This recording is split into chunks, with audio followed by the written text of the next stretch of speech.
if we could get panel members to their seat, we will, we'll get started here. Oh, you're okay.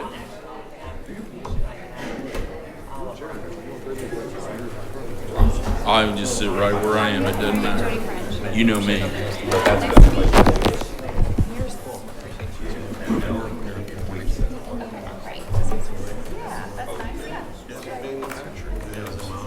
Byron, I'm concerned about our binders. Are we going to be filling these? I hope so, but we might need a second one maybe before it's all over. We encourage our members to have. Okay, we are at the top of the hour, and we're going to go ahead and start and be on time. If we could have roll call, please. Absolutely. Sorry. Beers? Yes. Representative Manning? Here. Ms. Butler? Here. Ms. Belden? Bainline. Bainline. Dr. Ernest? Here. Dr. Findlay? Here. Ms. French? Here. Mr. Hobbs? Here. Here. Mr. Lowry? Here. Commissioner Lovers? Dr. Mates? Here. Dr. Pasecki? Here. Senator Rotz? Here. Mr. Watts? Here. And just to be clear, we knew ahead of time that Commissioner Lovers was going to be just a little bit late, so she will be here. I just wanted to make sure that people weren't thinking that she wasn't. So if we could please rise and say the pledge to the flag? Pledge allegiance to the flag of the United States of America and to the republic for which it stands, one nation, under God, indivisible, with liberty and justice for all.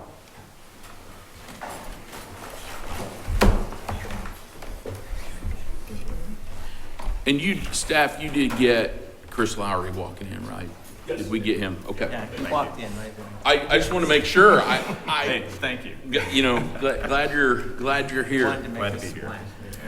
So, would like to welcome you all. Super excited about this journey that we are embarking on, and I hope that we can just be very open and creative and innovative as we look at what's best for kids, and as we begin to get things aligned with all areas that we go. And I would turn it to my friend, colleague, and co-chair, Pat Mapes. Do you have any comments that you'd like to make as we get started? Yeah, I think you've covered a lot of it, Byron. The biggest thing is that we have a great open dialogue about what's best for the kids in the state of Indiana as we have these graduation pathways. Thank you.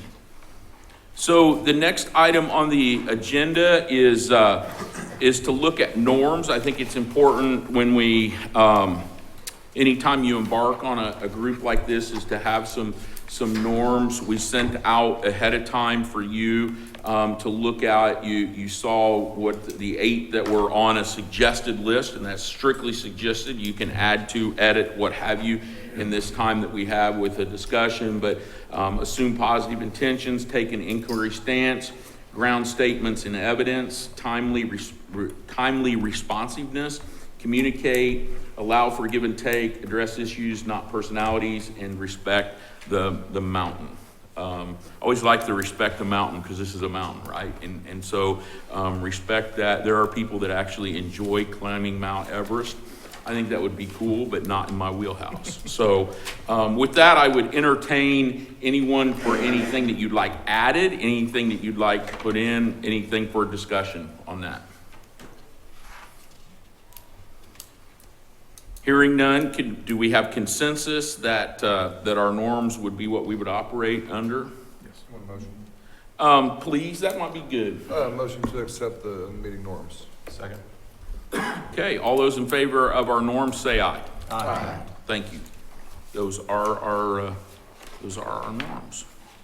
And so Then the next item is a discussion, and I hope you all I've talked to 3 or 4 of you before the meeting. You said, boy, you really liked the Age of Agility article, and I appreciate that. Hopefully it was something to just get our minds thinking about what this could look like and what the possibilities were. So would just entertain for us to start a discussion on that. Any thoughts from you all and what you got out of that? So just a free discussion here of that.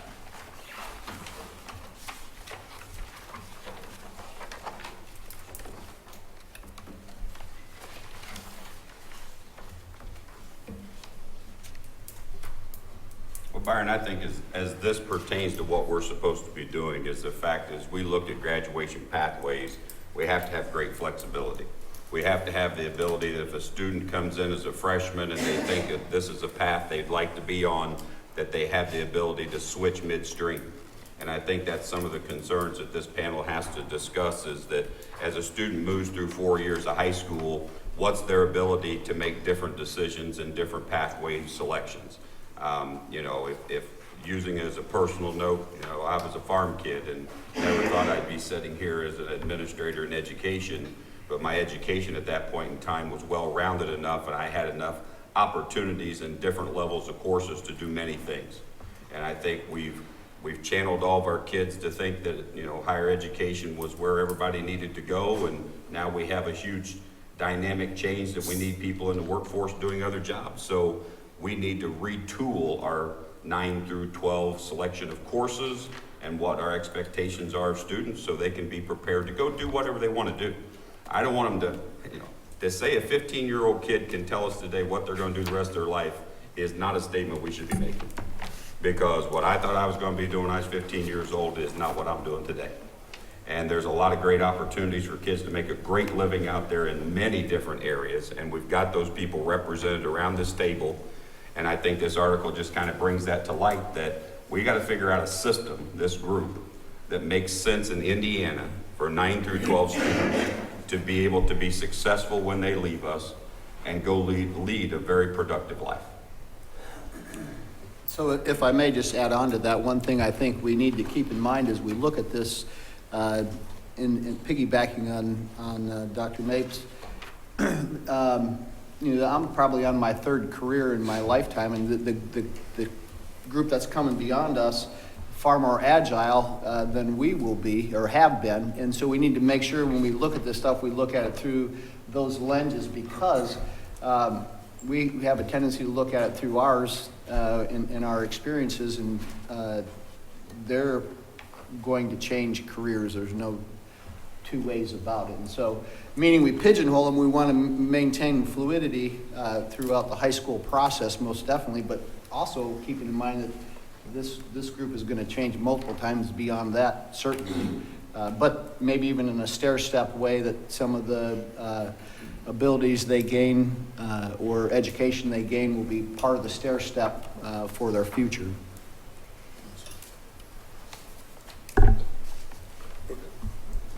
If I can jump, sorry, were you going to take it? I don't know how, did you have to press a button on this? Or No, you're fine. Just talk. If I can also add to that, I think the other thing that's going to be critical is that whatever skills they develop have to be portable, transferable. So we can't, as everybody said, you cannot create just a single track and think, well, you're going to do this like welding for the rest of your life. And that's why as we develop the platform and look at accountability, we have to make sure that those skill sets are transferable skills that students would be able to move forward in another track if they so chose.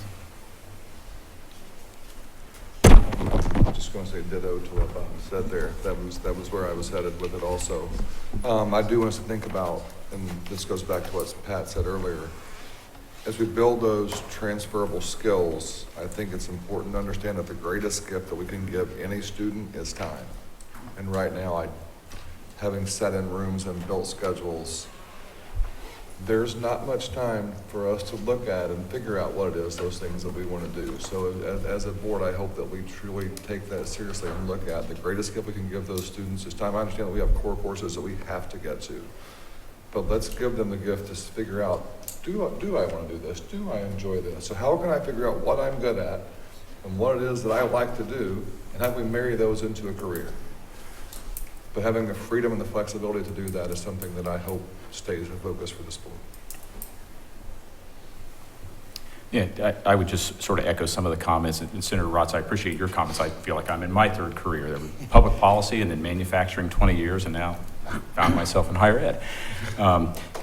But I too was struck when you think about the pace of the change and jobs that aren't going to exist in a few years, and those that we can't even imagine that will exist in a few years. And as I read this, I was reminded of a couple of different things. One, that just the photo of the robots made me think of our friends at Subaru in Lafayette. I was there for the groundbreaking in the late 80s and have been through it several times. That's a place that is so much more technologically advanced than it was 30 years ago.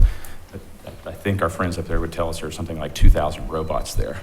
And yet they've managed to increase their employment, I think, year over year, right? They've adapted to that, and they've been agile with that.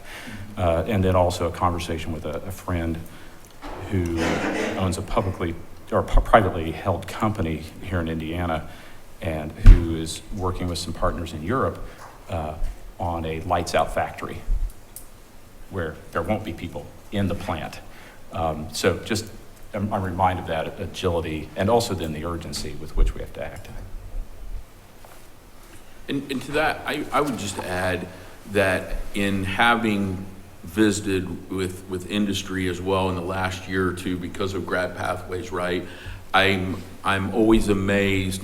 I've learned a lot from Mark Cara on the governor's workforce cabinet, who's kind of taught me in their world. He's like, Byron, a lot of times we have to turn around with industry within weeks. You know, we're told, hey, this is out now. We got to turn around in weeks. And then he'll look at me and say, how do we do that in education, right? And we have, and I think going back to the article, that was the thing that really stood out to me, right? We're behind the curve, quoting from there, we're behind the curve in preparing students for current world of work. And I was in a meeting a couple of weeks ago where somebody said, well, we're always going to be behind. That's just the way it is. And of course, some of you know me well enough to know that I then say, well, why does it have to be that way, right? Have we ever really taken a chance to step back, and does it really have to be that way? So to your point, that really resonates with me when I listen to people out there with that. In fact, and it just wouldn't be a panel meeting without me bringing up my son, but last night, we showed dairy cows. So if we want to talk farming, we showed dairy cows till 10:45 last night in our county, but he was asked, this is his 10th year, his last year, and they asked him when they honored the 10 year, they said, well, what are you going to do? And he said, well, I'm going to Murray State, animal science. Don't know what I'm going to do because in 4 years, it isn't going to look like today. And I was kind of proud of him, right? You know, he's got that. Hey, I don't care that I know, right? Or I don't need to know right now. I just need to learn, which was the other thing that was taught. You know, how do we make sure that our kids are ready for a lifelong learning and that growth mindset?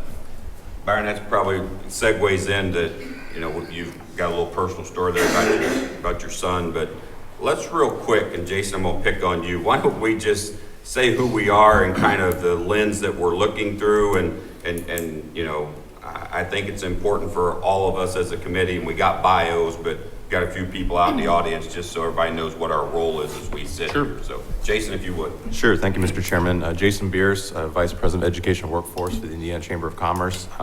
My entire career has been spent on looking at these policy issues from different angles, whether it be from K-12, higher ed, and now workforce. I think I'm going to answer the last question. Like, I found this article very validating of the discussion that we're about to embark on. I think it's the natural extension of the grad pathways policy, and we need to face the fact that we have an accountability system today that's not really closely aligned with that policy.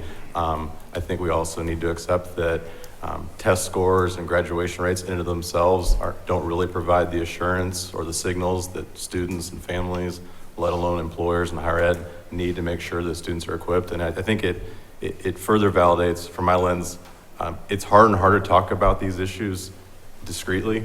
You know, what was once a K-12 issue is no longer just a K-12 issue. It's as much a workforce issue, same for higher education. And I think it'll be incumbent upon us to take the long view on this. There's and this happens in every sector, not just education, but there's a tendency to sort of focus on the things that are directly in front of us and kind of assume that that is equipping students to be successful after they leave us. And if we look at the data, we see that often that is not the case. And I don't think that anything that we do or any decisions we make here should in any way be interpreted as being critical or an indictment of the K-12 system or teachers and educators. I think they've responded rationally to the incentives we've given them. We've said, focus on academic proficiency and demonstrate that through, assessment scores, and by and large, they've done that, and by and large, the scores have improved. But, when we take the longer view, we see that despite that, we still have a lot of students who are leaving our system either directionless or without any clear path to opportunity. And I think to the extent that this group makes a decision to kind of maintain the status quo, I think that's, as Byron pointed out, we're already behind, and it's going to leave us at a competitive disadvantage the longer we kind of stay focused on the old metrics. Thank you. Chris? My name is Kristen Bainline. I'm a middle school teacher. I'm a 7th grade social studies teacher in New Albany, Floyd County Schools. I've been a teacher for 20 years. Honestly, I was thinking about my bio. I could probably, if I think about honors and committees and awards that honestly, probably the biggest honor that I could tell you about is just being a teacher, just being in the classroom and the day-to-day, being in that room with thousands of students that I've worked with, and that's probably the biggest honor that I could share with you, and probably the most important thing through that lens. And I come to this with a lens of not only, really, if I look at this holistically, being not only a teacher, but also a parent. I'm a parent of 2 high schoolers. I've got a freshman going into high school. I've got a senior going into college. And I'm also my husband's business owner, which means that I'm right there in the trenches with him as well. So I've kind of got a little bit of a holistic approach to that, kind of looking at it from a lot of different angles here. But when I looked at this article and I really got into this,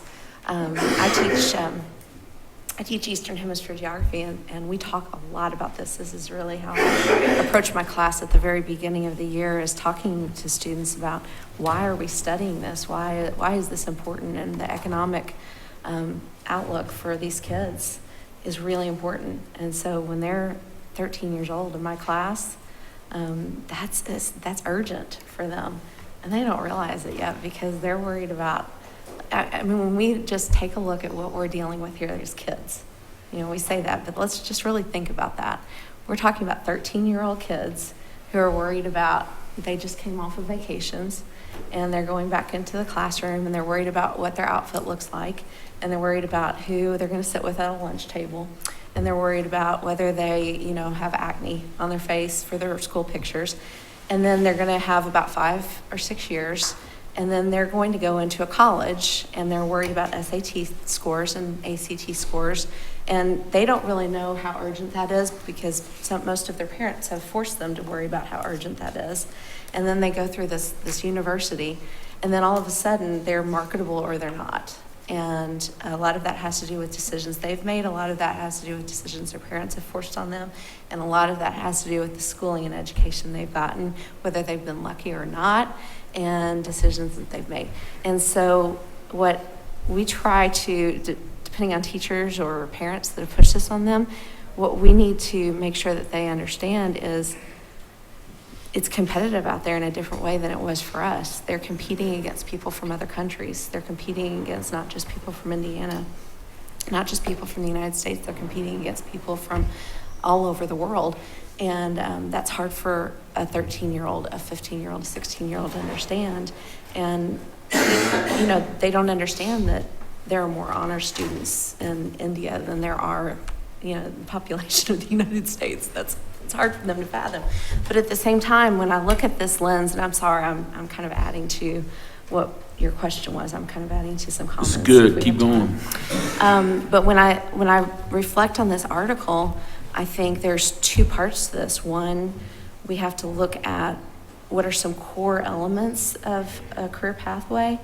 You talk about what are some core classes, some core components. Reading, critical thinking and reading is essential. You take a auto mechanic, some of the auto mechanic books that they have to be able to read and diagnose and for fixing parts on a car are at a higher level than some of the books that an attorney is going to read. So trade books are much, higher level critical thinking than some professional books. So there are some pretty common things that I think probably are going to need to go into career pathways, but flexibility is so important because when I take a step back and think about, going back to what I said, from a 13-year-old to a 18-year-old, time, what you said, Mr. Watts, is so important. Because when I think about my child, when we looked at career pathways, her school was saying, you have to choose a career pathway. You have to choose a career pathway. You have to choose business. You have to choose education. You have to choose allied health. And her freshman year, we sat there and they said, you don't have a choice. You have to pick one. And I fought that and I said, no, you don't.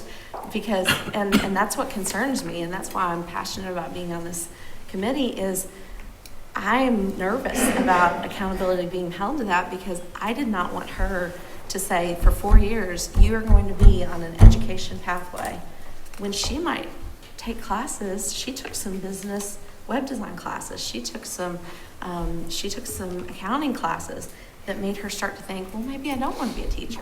But at the same time, she took some cadet teaching classes. Now she's not going to get a cord around her neck that says, I finished a career pathway program.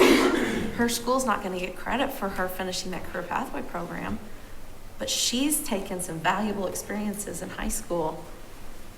So that's what the lens that I come from. There's some very important core classes, but I think flexibility is extremely, extremely important because the bottom line is, and I'll finish with this, when you go from a 7th grader through secondary school, when you go through from 7th grade to 12th grade, you've got to have what I think this article spoke to is you've got to have students and adults that you're helping to create. I think what it said is adults who are flexible, who are empathetic.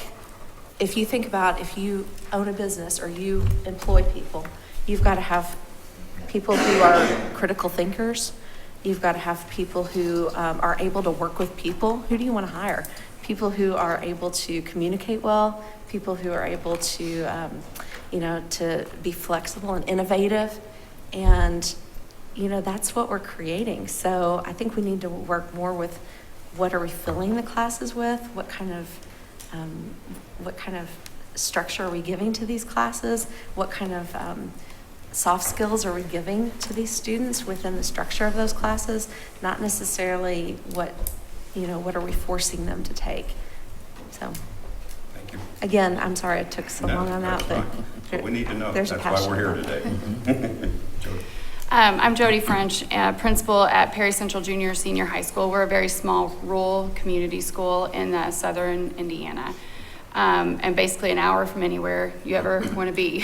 So I think my lens, I'm a past vocational ag teacher, and I just really, I met with some students last night because they're going to do a presentation for our teachers next week to share what they've been doing in their class this summer. And they talked about how school is so boring, and I think that speaks to how far behind we are.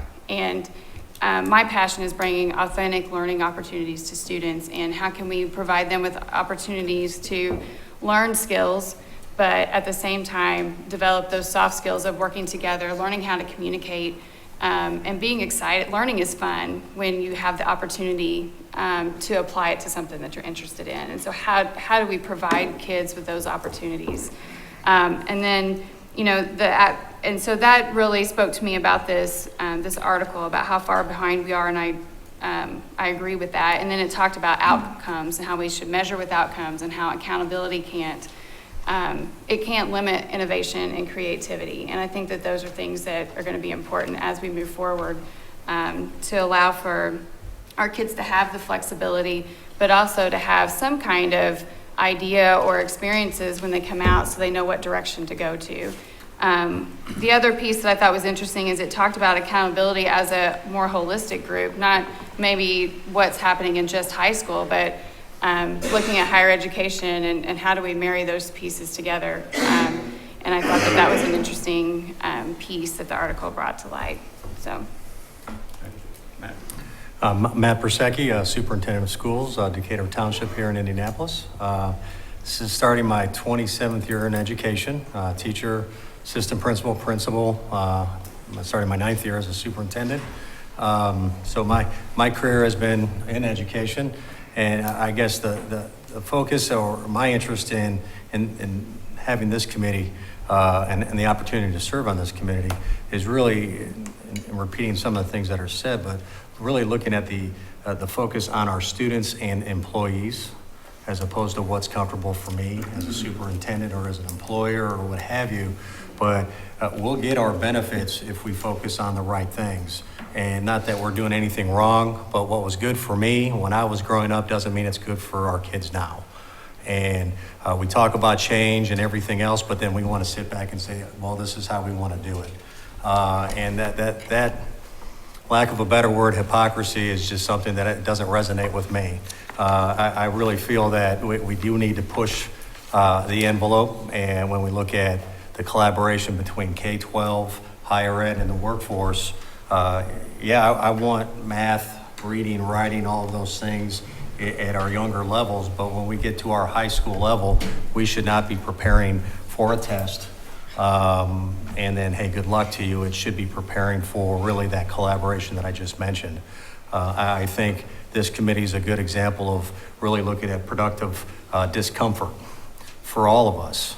I think that's the critical piece, is that we shouldn't be afraid of what the next steps are. If we are really serious about what we're talking about here today, then we need to really look at what we really need to do. And I think that's the emphasis where I'm coming from as an educator, that we shouldn't worry about results. We want to go ahead and try to make results that are benefit for everybody, and everybody is our kids and our young employees. And I think with that, if we focus on those outcomes, then we'll be able to map this if we truly want to work together. Commissioner Levers, welcome. We're just kind of giving an introduction of what you represent, and if you'd like to comment on the article that was provided, please feel free. The one about agility, is that the one you're talking about? Yes. Okay. All right, sorry, I apologize for being late.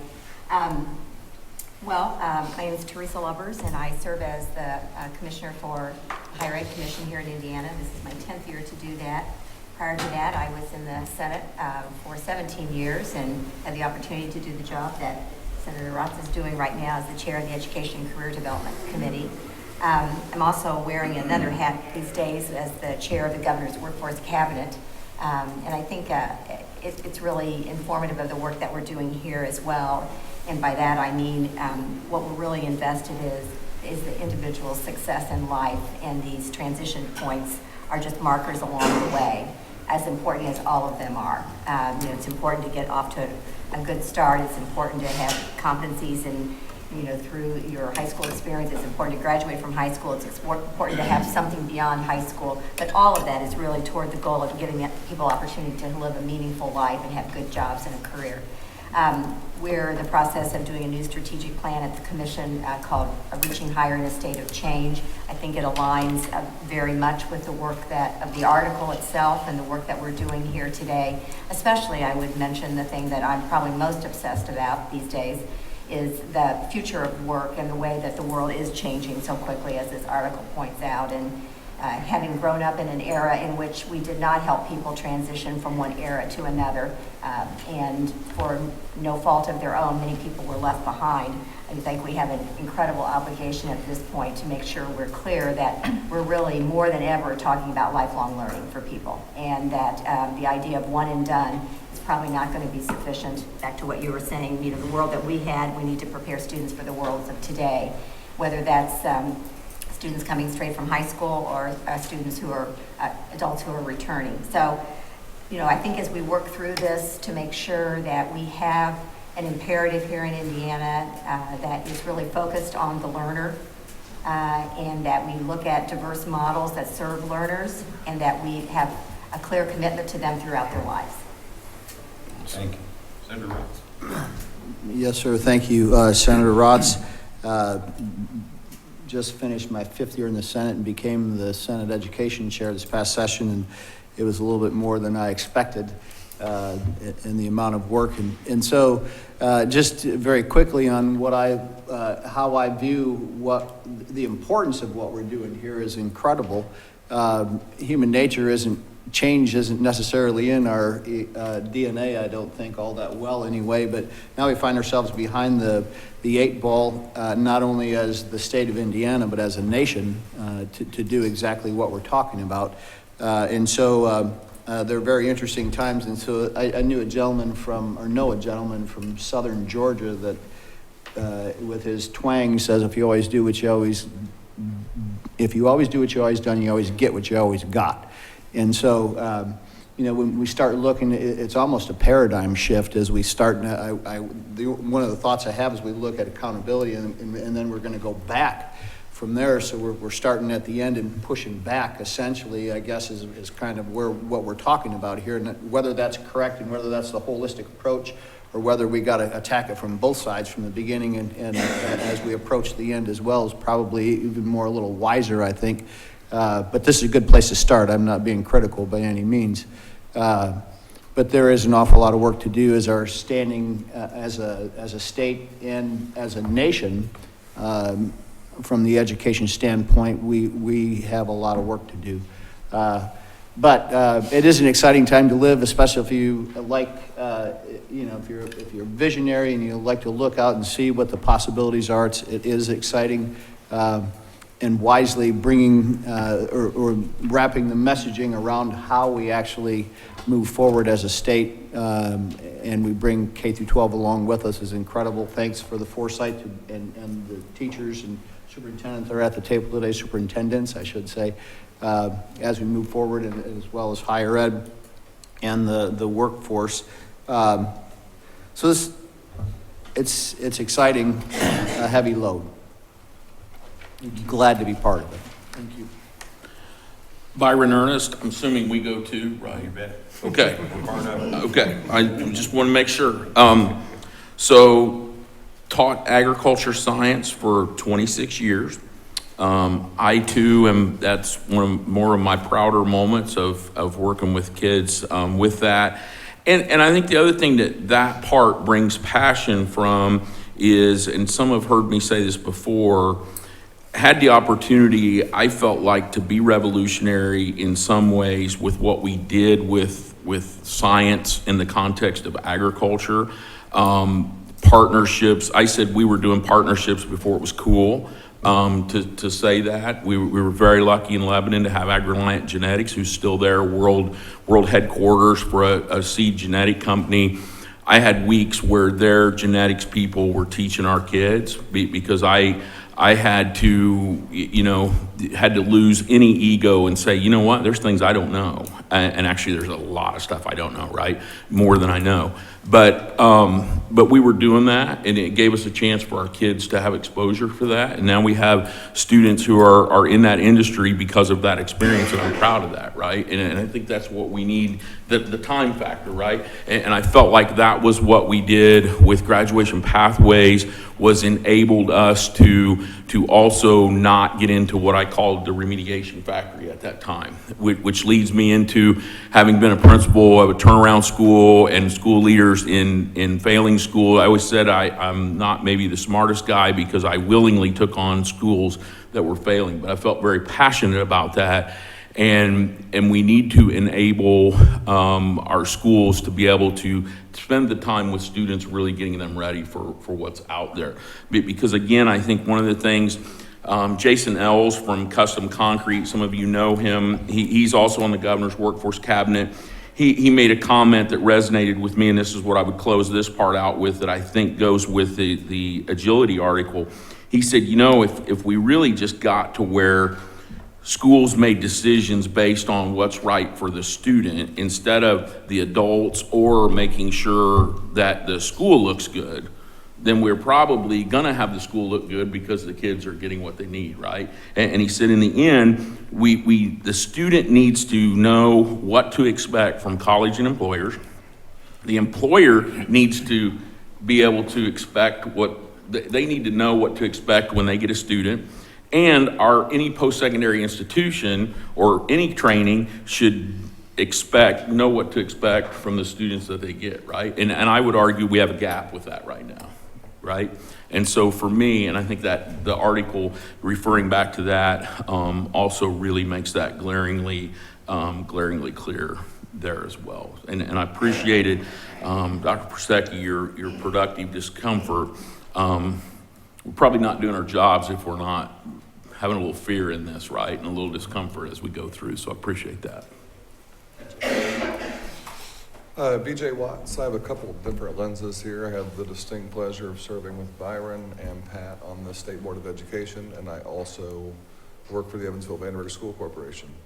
I've taught middle school, K-6, so I have a special place in heaven. I've done middle school and kindergarten, so those are the two that separate me.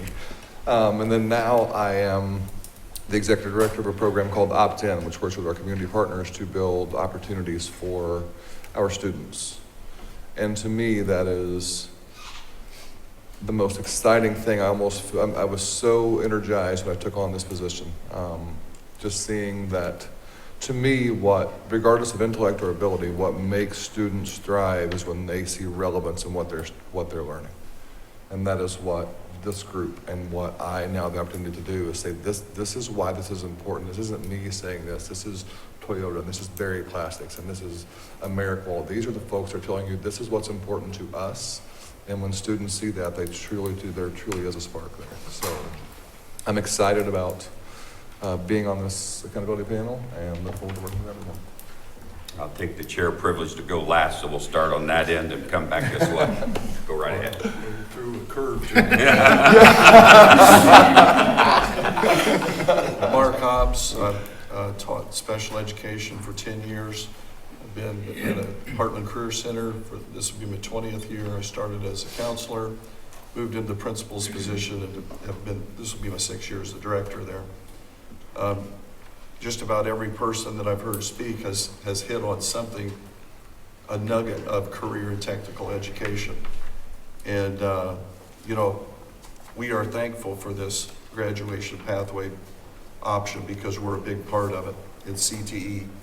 And quite honestly, we talk to partners in industry who have a sense of urgency because we've lost a generation of people with skills, great students, graduates, but what can they do? And so I think one of you, maybe Pat, had mentioned about the relevancy. One of the superintendents I worked with, Sam Watkins, Peru Community Schools, was a welding student in high school.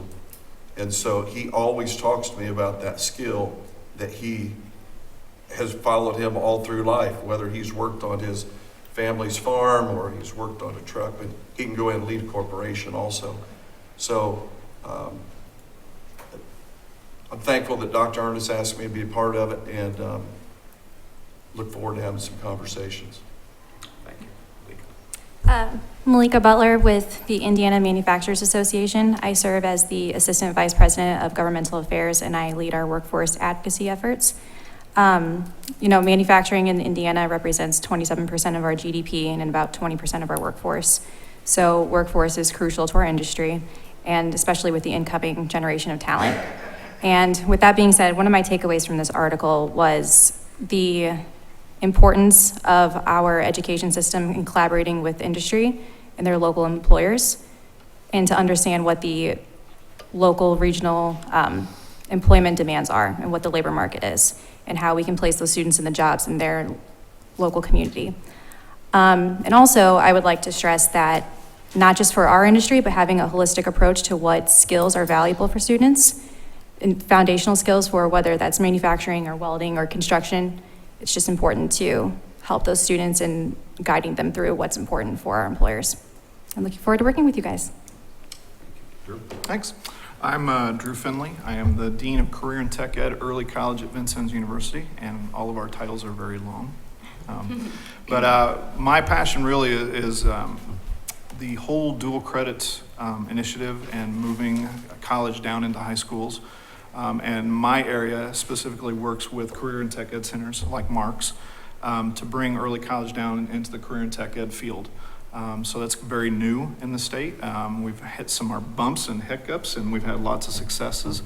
But that lens that I am using, really, I think what I would really like us to stay focused on is, the pathways provide multiple avenues. And I think as far as our accountability, I think looking at multiple measures of success is what we really need to think about when we're talking about students, so that we don't end up in situations where schools are implementing policy that pushes students and pigeonholes them into specific tracks.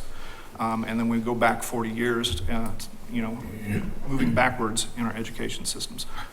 So that's really what I would like to see from our work here, is looking at multiple measures of success, looking at it from a student perspective and how they view success, along with how we view success. To give you an example of where I had a learning experience, my oldest daughter, now I've been in education for a very long time, my oldest daughter decided she wanted to be a teacher too, and I thought, oh great, she'll follow in our footsteps. Her mother was a teacher, I was a teacher. She wanted to do music ed, and I'm like, oh sweetie, there's only like 2 jobs in Indiana in music ed. So my brain was going into demand and what employers need and what everybody else needs, and I totally ignored the fact that her passion was music ed. And I think that's one thing I would really like us all to stay focused on too, is that while we all have, industry has outcomes they need, higher education has outcomes they need, secondary, primary, we all have these agendas, and I think we're all in agreement that staying focused on what a student needs as well is a huge part of this accountability piece. So, thank you. Thank you. Brian? Brian Knight, I serve as the principal at Southport High School on the south side of Indy. I'm an educator, I think, by birth. Both my parents were educators. I married an educator whose parents were educators. I mean, it's kind of what I do, and anything else I don't know. So I think my perspective in this, and I could reiterate a bunch of things from the article, but I think my perspective in this is, somewhat thinking about my own children. My oldest, who's a sophomore, is that kid that he's known what he wants to do for a long time, will choose that career and probably stay in that career for the rest of his life. My 8th grader, I have 4 kids, my 8th grader, he doesn't have a plan for his day, let alone a plan for what he wants to do. He may not have a plan for the next 5 minutes, let alone a plan of what he wants to do. So, thinking about those type of kids and how we serve those, and then, I also have the honor of serving 2,300 kids that are kind of mine, that I work with on a daily basis. And, thinking about that population of 25% of them, are language learners in my building, which is going to increase, and, the 25 to 30% of our population that has special needs and really needs some support in some different avenues, that we make sure, as many have said, that we create something that is going to create flexibility for those students, like my Stokes, who's my 8th grader, or, creates a plan that allows students who, maybe have language or learning a new language, that doesn't prohibit them from having a good pathway through schools. And, because sometimes that comes down to, it's not about how hard they work, it comes down to a language barrier, and I don't want to prohibit kids from being able to be successful because of that. So, I don't know, as people have been talking of it, everything, I would agree with almost everything that was said, and running it through the lens of the kids that I serve. Okay.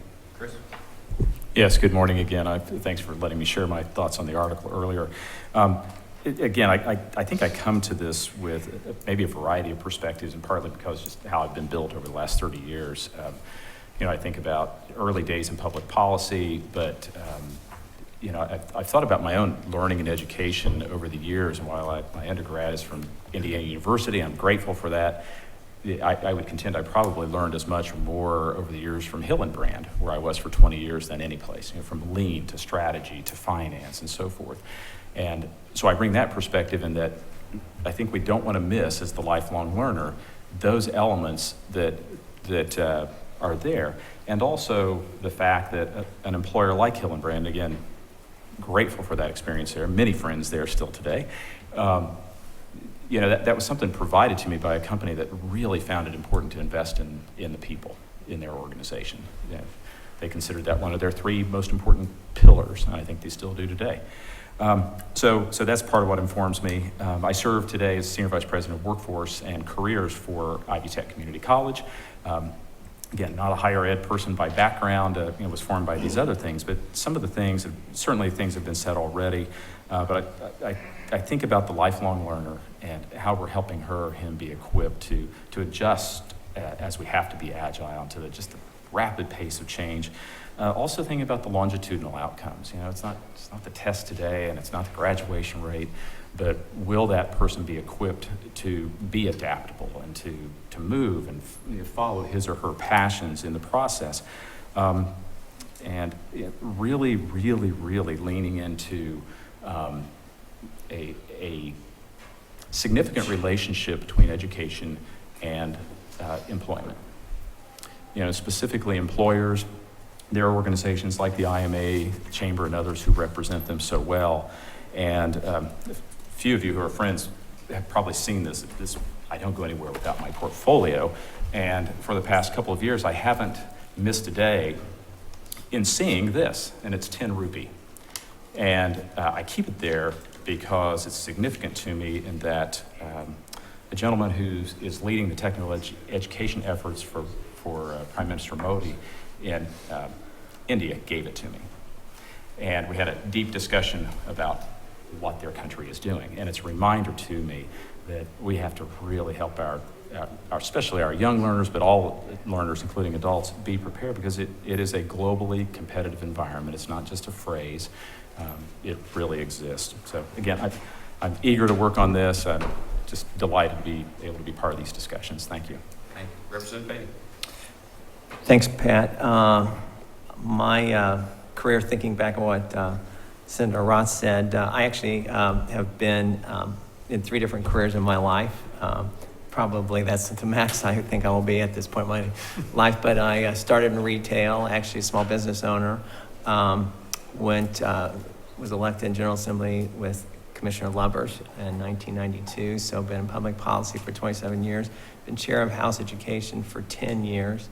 And most recently, I have joined Marian University as the Director of External Affairs for the Eclipse Educators College. So I'm now in higher ed. But I'm excited about the future direction of education. And I appreciate what Jody and several others have said about how we have to make learning more relevant, and how, as we move forward with career grad pathways, do more work study, give kids opportunities to see, why do I need to know this?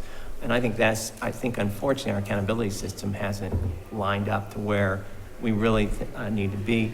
And then reflecting back on the article, I was impressed, and at least we have 2 business people at the table, but one of the things I thought was very clear is that business needs to be engaged, and we need to have more business involved in this whole process. The other thing I thought was really amazing is a number of quotes about technology, how important technology is, critical thinking, problem solving. And in my career at the legislature, I've also had the honor of being very engaged at national conference state legislatures, and continue to serve on an international study group where we worked and looked at countries all over the world and looked at best practices, try to figure out why. If you look at our PISA scores, for instance, why the United States looks like we're dropping and the rest of the world's kind of surpassing it. One of the things that I'm most excited about, and Chris and I had an opportunity in Byron to go to Germany and Switzerland last year. Chris has been back just recently. Is that work study component of what Switzerland's doing and how they're able to embed that. But one of the other things that in this international study that we found is that if you look at the future is changing so quickly that we definitely have to be agile, develop these skills, and provide the opportunity. 99% of all jobs created, supposedly, since the Great Recession have required some level of post-secondary. So we've got our K-12 system has to develop students that are going to be able to move forward, be able to be lifelong learners, and have credential certification or some level of post-secondary to be successful in life. And last night, just reflecting back, last night I was at a reception for one of my colleagues who's retiring, Representative Frizzell, and I had a friend there who related to me that she had a son, and she was embarrassed to tell me, ask her how her son was doing, that he had started at a higher ed institution, was going on to be an educator, and 2 years in, he decided this wasn't for him. And she was embarrassed about it. And I told her, I said, I would not be embarrassed. I said, I think unfortunately, it's great that he realized that wasn't the right track for him. It's unfortunate that it took, I don't know, 40 or 50, he was going to a private institution, $40,000 or $50,000 to realize that wasn't the right track for him. And hopefully we can improve the system so our students have better ideas earlier on what their aspirations might be. And the unfortunate thing, I asked her, I said, well, hopefully he's got at least enough hours for associate's degree. No, I'm like, when I think back to Switzerland, their Swiss system, the way they have engineered their system, they don't have the students that are going on to higher ed and not getting a degree, not getting any type of certification. They have really, with what they're doing, kind of figured out, and I think our accountability system needs to try to drive more that direction so that we're lifelong learners, all opportunities are available, not just always thinking of four-year college institution education, but maybe, career tech ed, certification credentialing, and stackable credentials on top of that. So I'm glad to be here and excited about the opportunity. Thank you. I'm Pat Mapes. I'm the superintendent of Perry Township Schools. We're in day 2 today. Students arrived yesterday. And I think that's a great example of what we have to look at here. We're no longer Indiana, an agrarian society where kids need to stay home until September because there's work to be done on the farm. And we kind of transitioned out of that and we said, okay, everybody's going to go to college. And we started just focusing our kids to do that. And now, because of the articles, we know we got to reset again. And we have to figure out how we make changes and flexibility in our system that the manufacturers and businesses can come to us and say, here's some basic mathematics, here's some technical reading skills. These are the things that kids need to go and be able to do anything. We pride ourselves in Perry Township that our kids every day are taught how to critically think, problem solve, and work together. And so that's from kindergarten all the way up. And we got to embed that and then make our systems aligned to that so we're just not so rigid anymore. And I think that probably leads a little closer to what we're going to talk about here in a minute about outcomes. But, you talk about all your different careers, and I was sitting here counting how many different things I've done. When I got to 10, I just stopped. Because I'm not done. I'm superintendent right now. I'm not going to quit working. And when this gig's over with, I'll go do something else. And we got to prepare kids for that as well. They got to have a great foundation underneath them that they can go do many things and be wherever they want to go. So they want to, we'll have kids right now in Perry Township schools who think they're going back home. Back home is Burma. Think about that. They're not going to stay in the United States. We got kids sitting in schools who are going to think, I'm going to California, going to live there the rest of my life, going to be on the beach. Well, the jobs there are different than what jobs are here. So I think we have a unique opportunity here to make a model that can be looked at from the United States perspective that they can bring into other states. And I think we've got the right people around the table right now to do it because we have everybody represented. And I really like the fact that we have people here who have children, and so do I, that are in K-12 right now. And we look at them and think, yeah, I'm glad they found school today because we're just not real sure she could find Westfield High School today. Because they don't know. They're still kids. We can't make them grow up too fast.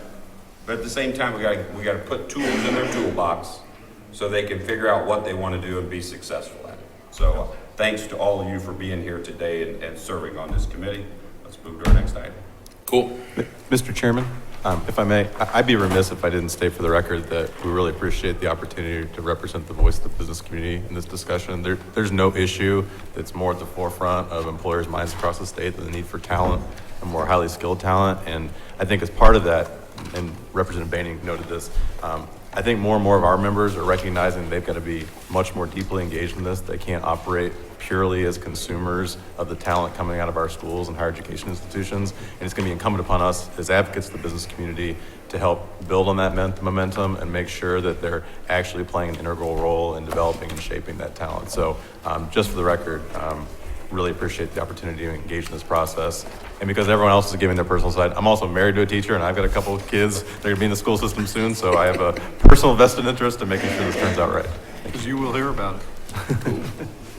Did anybody have any reaction to anybody's, what they said that they'd like to make before we do move to the next agenda item?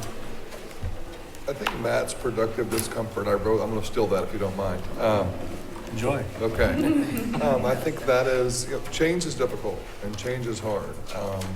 But as long as we keep at the forefront, what we're doing is what's best for Indiana students, change is okay. So being uncomfortable is usually a good place to be, so I like that. Status quo will harm students in this case, right? Anybody else? Anything?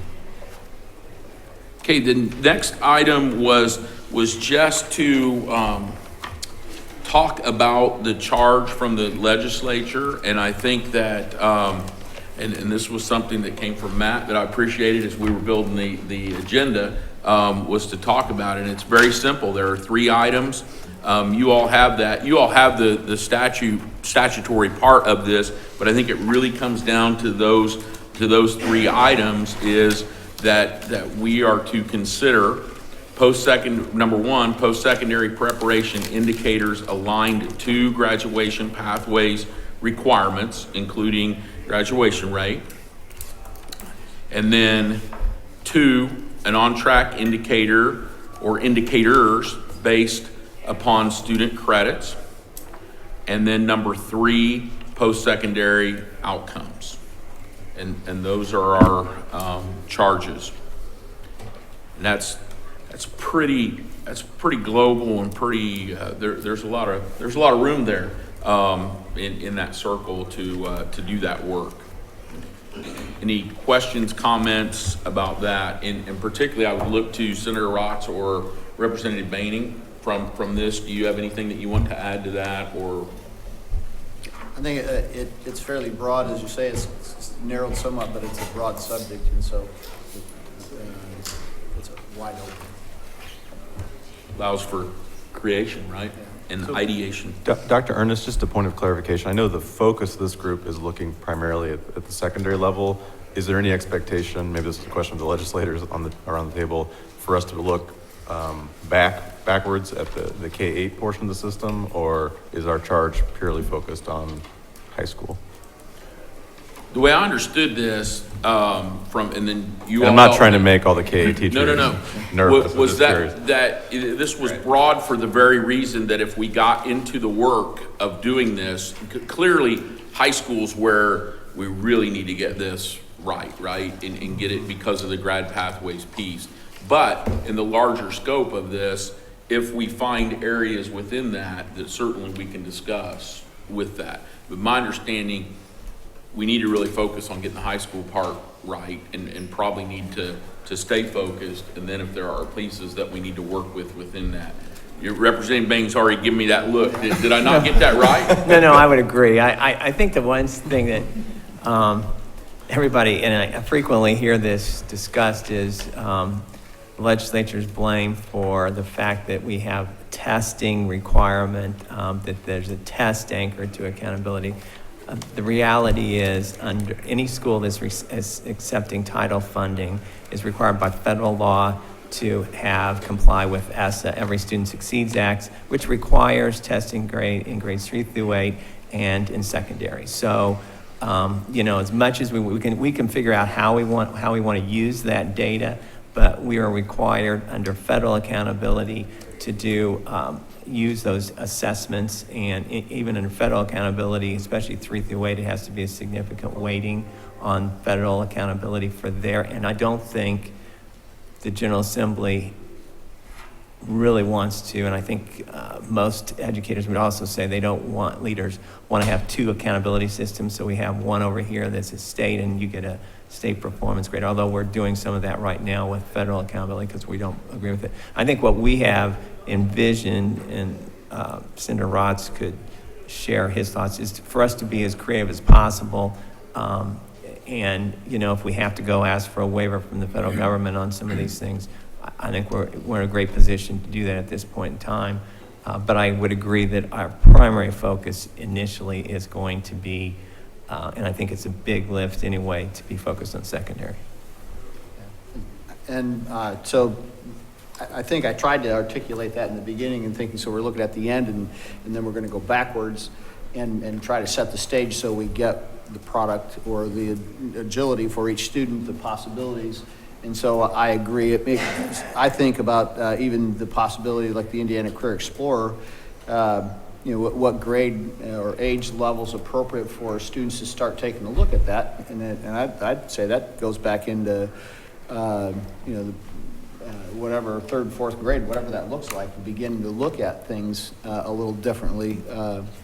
And so I say it's going to have to be fairly wide. And so I was whispering to Teresa, sitting here thinking, when we talk about what employers want for math, basic math skills, well, how do we make it fluid enough so that a student doesn't have to make a decision in the 9th or 10th grade or 8th grade that they need Algebra 1 or Algebra 2 to go on to college, but yet still ends up with the basic skills if they choose a career pathway versus college. And who says that even at that point in time, when they get out of high school and they go down a career pathway, the light switch may go on and they may want to go on to college to get a degree and move forward. And so all those things have to be part of the conversation, I think, as we move forward. So, yes. Yeah, I think this is a really important conversation, Jason. I'm glad that you brought it up because, we could do so much with this group, and we have until October to make some recommendations. And so I think, to the degree that we have a broad view, but we're fairly prescriptive in how we go about doing this, I think it's going to be important. I'm actually a little surprised, and I'm grateful to have both the two of you here to help us in this, how much of this is aligned to post-secondary readiness in terms of that. And I went back and obviously looked at the graduation pathways. And I think the graduation pathways give us so many opportunities. Well, we've talked a lot about CTE. We've talked about all the ways in which you can show readiness after high school. And so I think it's important to remember that when we talk about post-secondary, we're not talking about, and I hate to even say this because I'm sick of saying it because you have to say it at every meeting. We're not talking about a 4-year degree for everyone, and I think we all know that. Now, having said that, you will never hear me demean the value of a 4-year degree because it has huge value, and as does the residential experience and all of those things as well. But what we're really talking about is right paths, and right paths for people based on their aspiration, their preparation, and the needs of the economy, and how we then talk about this work in that regard. I'm not exactly sure what was meant by the third part, which was post-secondary outcomes, if it is intended to mean how do we align pathways and how are those pathways resulting in post-secondary outcomes, and are we crosswalking the preparation with the outcomes?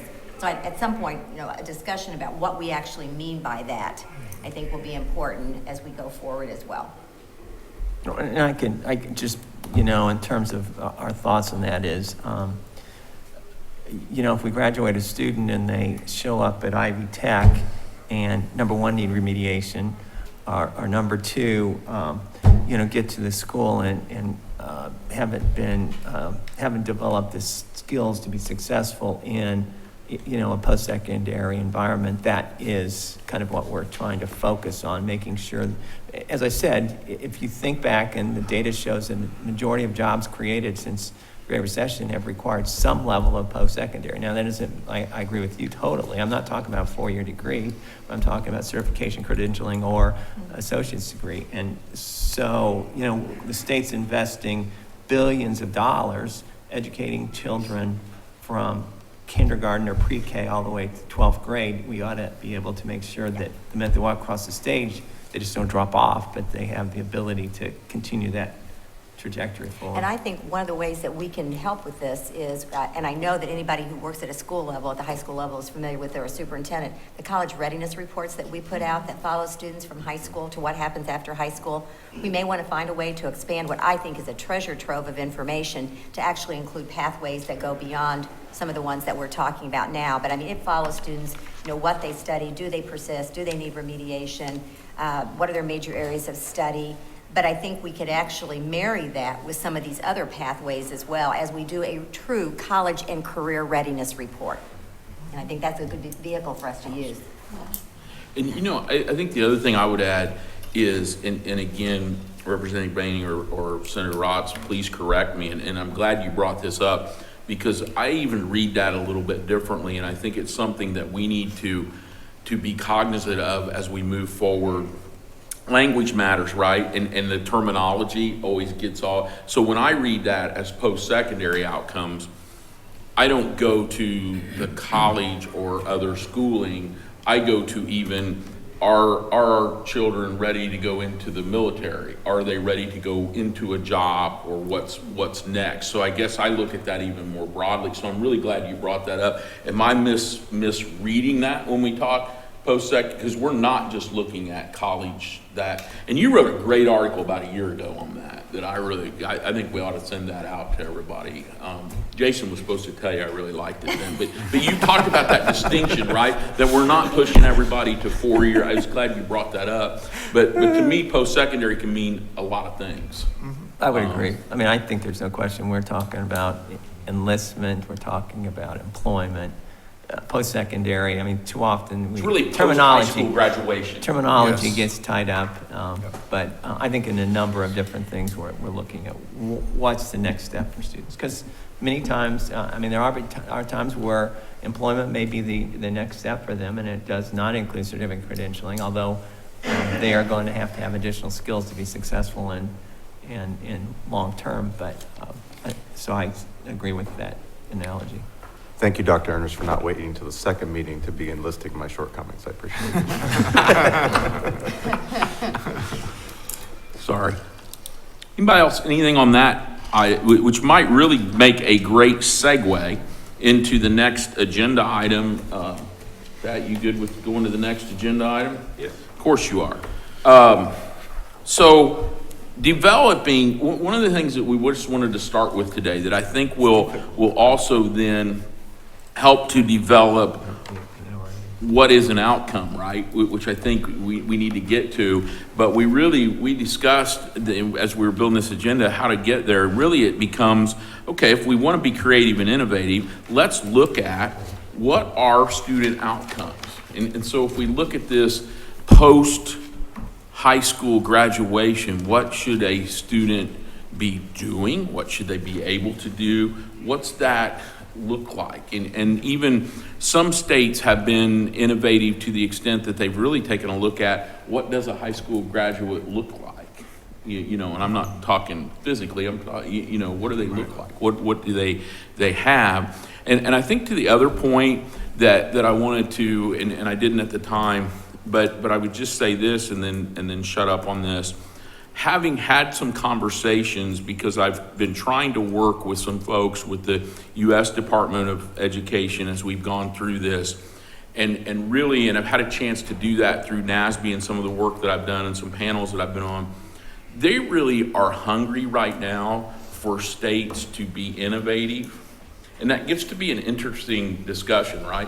We want to be innovative, but then we get scared and we fall back into the status quo. But I really think that if we come up with a great product, I would just say this being the cheerleader now, if we come up with a great product that's innovative, I think they're going to listen, right? And of course, I've always lived by the thing of, I'm going to force you to tell me no, right? If you're going to let's come up with something that's going to make them uncomfortable to say no to, right? As we work through this, whether it be a waiver or what have you. So I would just open up to now some discussion on what outcomes should we be looking, and I don't think, and I want to be green hat in this, that there's nothing off the table at this point. No, and I think, this isn't going to be the solution. Yes. We're not making decisions here. We're just, once again, conversations. And I think the things we also have to remember is What do we have to change legislatively? What do we have to change in policy?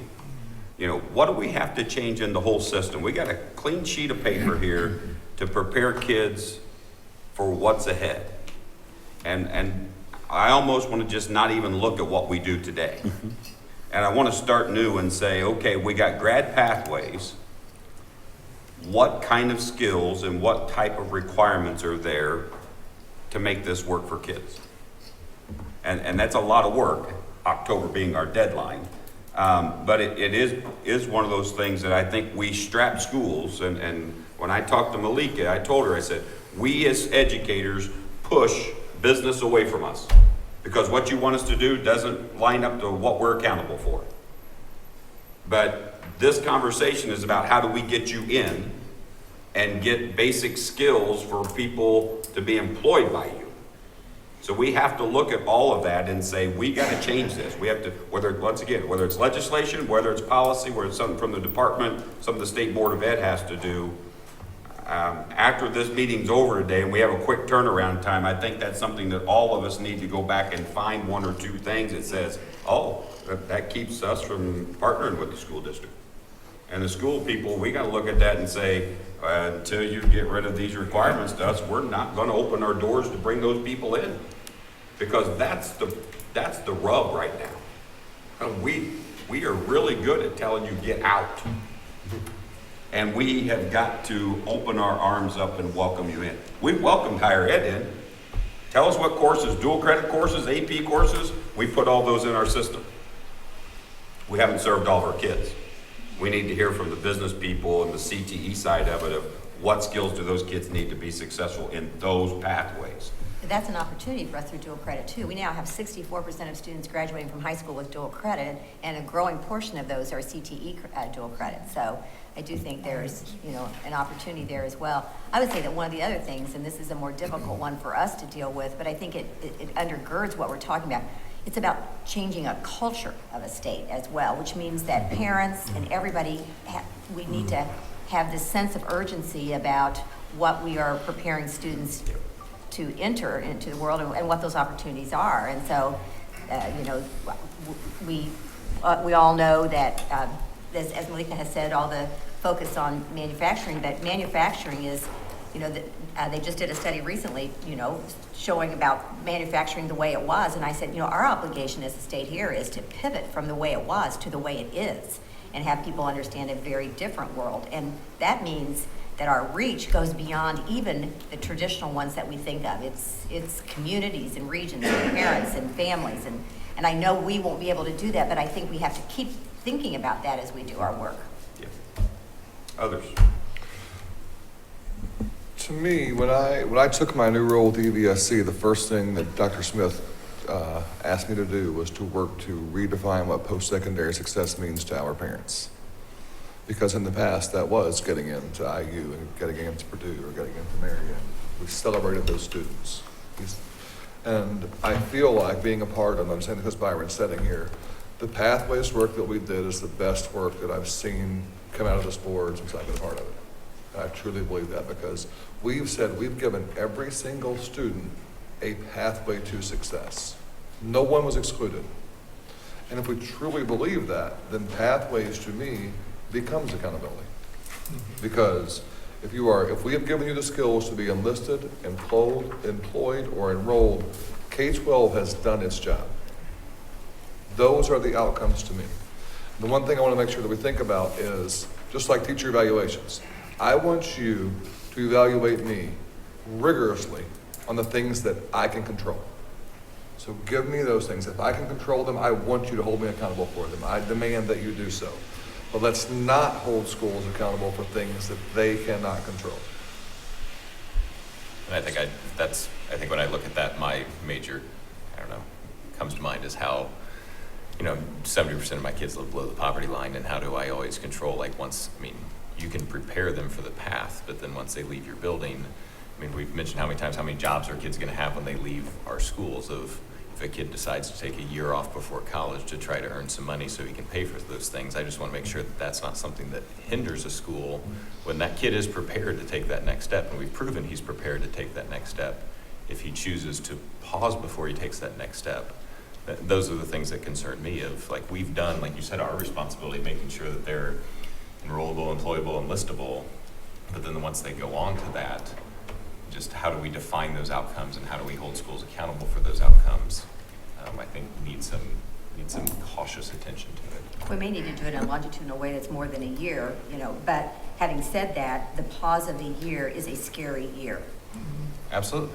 In terms of, But that's not my choice, I think is no, what I'm trying to say. yeah.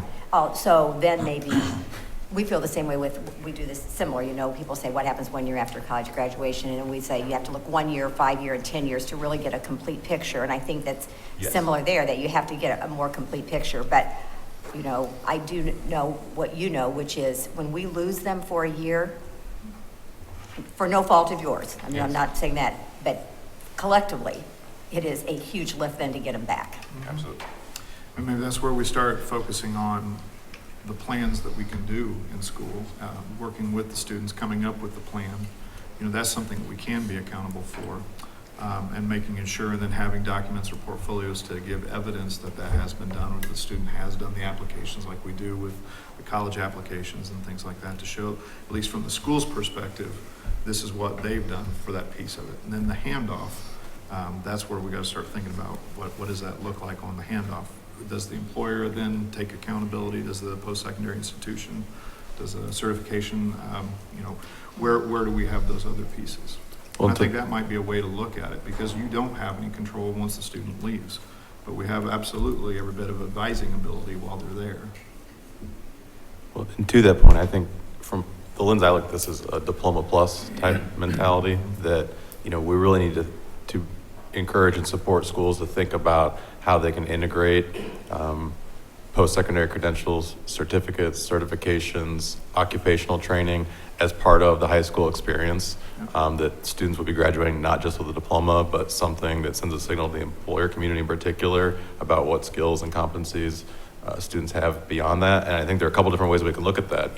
We could kind of reimagine what those 4 years of high school look like. So where the first couple years are more focused on kind of the foundational academic skills, and the latter part of that high school experience is more focused on, work-based learning experiences and post-secondary type credentials. Or we're going to leave things kind of status quo, and everything's about making sure students are on path to access those credentials immediately following high school. And we could have a long discussion about which of those two options is more likely or more effective. But I think if we just keep coming back to the fact that the traditional high school diploma in and of itself is not going to be enough for most students, and to Commissioner Luber's point, if we don't have students, particularly those from poverty and first generation type students, either leaving our doors with that extra credential or with very strong assurances they're on a path to get that, they're likely not going to get it. They're going to get on a cyclical pattern of relatively low skills, low wage jobs that they're going to have a hard time ever breaking out of. One of the things that we could look at too is expanding the Scholar Success Program that we use for those 12 activities that a 21st Century Scholar needs to do when they're in high school, to actually find a way that we think that most of those apply to all students, whether they're 21st Century Scholars or not. Maybe not all of them, they might have to be tweaked a little bit, but actually have a success program in high school of what do you need to do to be successful, to actually build on the graduation pathway, and then what are the things that we can do to help them more successful through a success program when they're there. What's that? Go a little further with that. What's that look like? Well, right now, if you sign up as a 21st Century Scholar, there are 12 activities when you're in those grades in high school that you have to successfully conclude before you can actually receive your scholarship. So it's everything from, taking your, visiting a college campus, to taking your SAT, to filling out your FAFSA, to doing a career exploration activity. I mean, there are things that really all students should be doing in some way. Although there may be some tweaks for those who perhaps are not going to do the college route, that there'd be another, we can give greater emphasis on the employer relationship between those. We now are replicating that, we're extending the Scholar Success Program to college as well. And the expectations there will be much more aligned with the career choices that they make. So I don't know that it's a perfect fit, but I think the concept of actually having students know what they have to do and that those things are proven to be activities that will make them more successful at the next stage would be something we could think about. If I could add on to what Commissioner Lovers was saying, I know she's aware, and a few of you in the room, at Ivy Tech over the last year and a half, we've been undertaking extensive research around career development with our friends from Ascend, Indiana, who I think our original notion was it doesn't work, we've got to do something very different. And to sort of cut to the chase, we're just in the spot of rolling out an alpha phase with 4 to 6 campuses. Those will be chosen by next week. But for every student, eventually, there will be this understanding that you have an academic plan, which is part and parcel to why you are there, but a career action plan.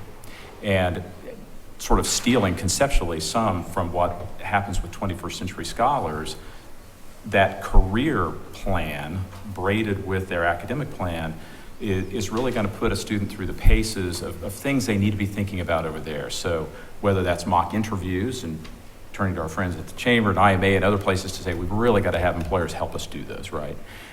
To having a resume not in January before you graduate in May, but in your first month with us and going through an iterative process at least 4 times while a student. LinkedIn profiles, mock interviews, portfolio building, all of these kind of basic things. And so I think there's a lot of merit to what Commissioner Lovers is talking about. And those are, it seems, some of the levels of preparedness we could help provide. And I'd also echo the comment and thought about longitudinal outcomes. Again, a few of you in the room know this. It was, as a college, we're sort of entering a new space. We have begun looking at the longitudinal placement and wage outcomes of our students. And we've started with 1 year out. We'll be building to 3, 5, and 10 eventually, or something that looks like that. But we think at some point, we have to understand how to look at our role and influence in that. Not solely, certainly, but that's part of what we have to do in Indiana. And again, just real quickly, a study that I carry around with me again, because it reminds me every day, is that principally since 1980, anyone with less than a bachelor's degree at the aggregate level in the United States has seen their wages go back in inflation-adjusted terms. That's a reminder to us. I think that, I'm sorry. I think Mark would. Yeah. Just thought of a few potential outcomes. You're talking about those. Just some more academic flexibility within CTE courses. I think some of that has come out recently with some science opportunities through some agriculture classes. But academics are woven into CTE programs, whether they be with math, English, or science. But potential flexibility within those areas so that students will be so constrained to not be able to go take some CTE classes. And then also the opportunity to maybe, with the college career readiness portion of the school letter grade, not just wait the dual credit portion of it, but why not wait certifications or a concentrator status as part of that letter grade?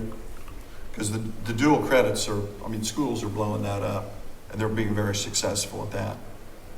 But if we're listening to business and industry, they want to see us produce outcomes within those industry recognized certifications.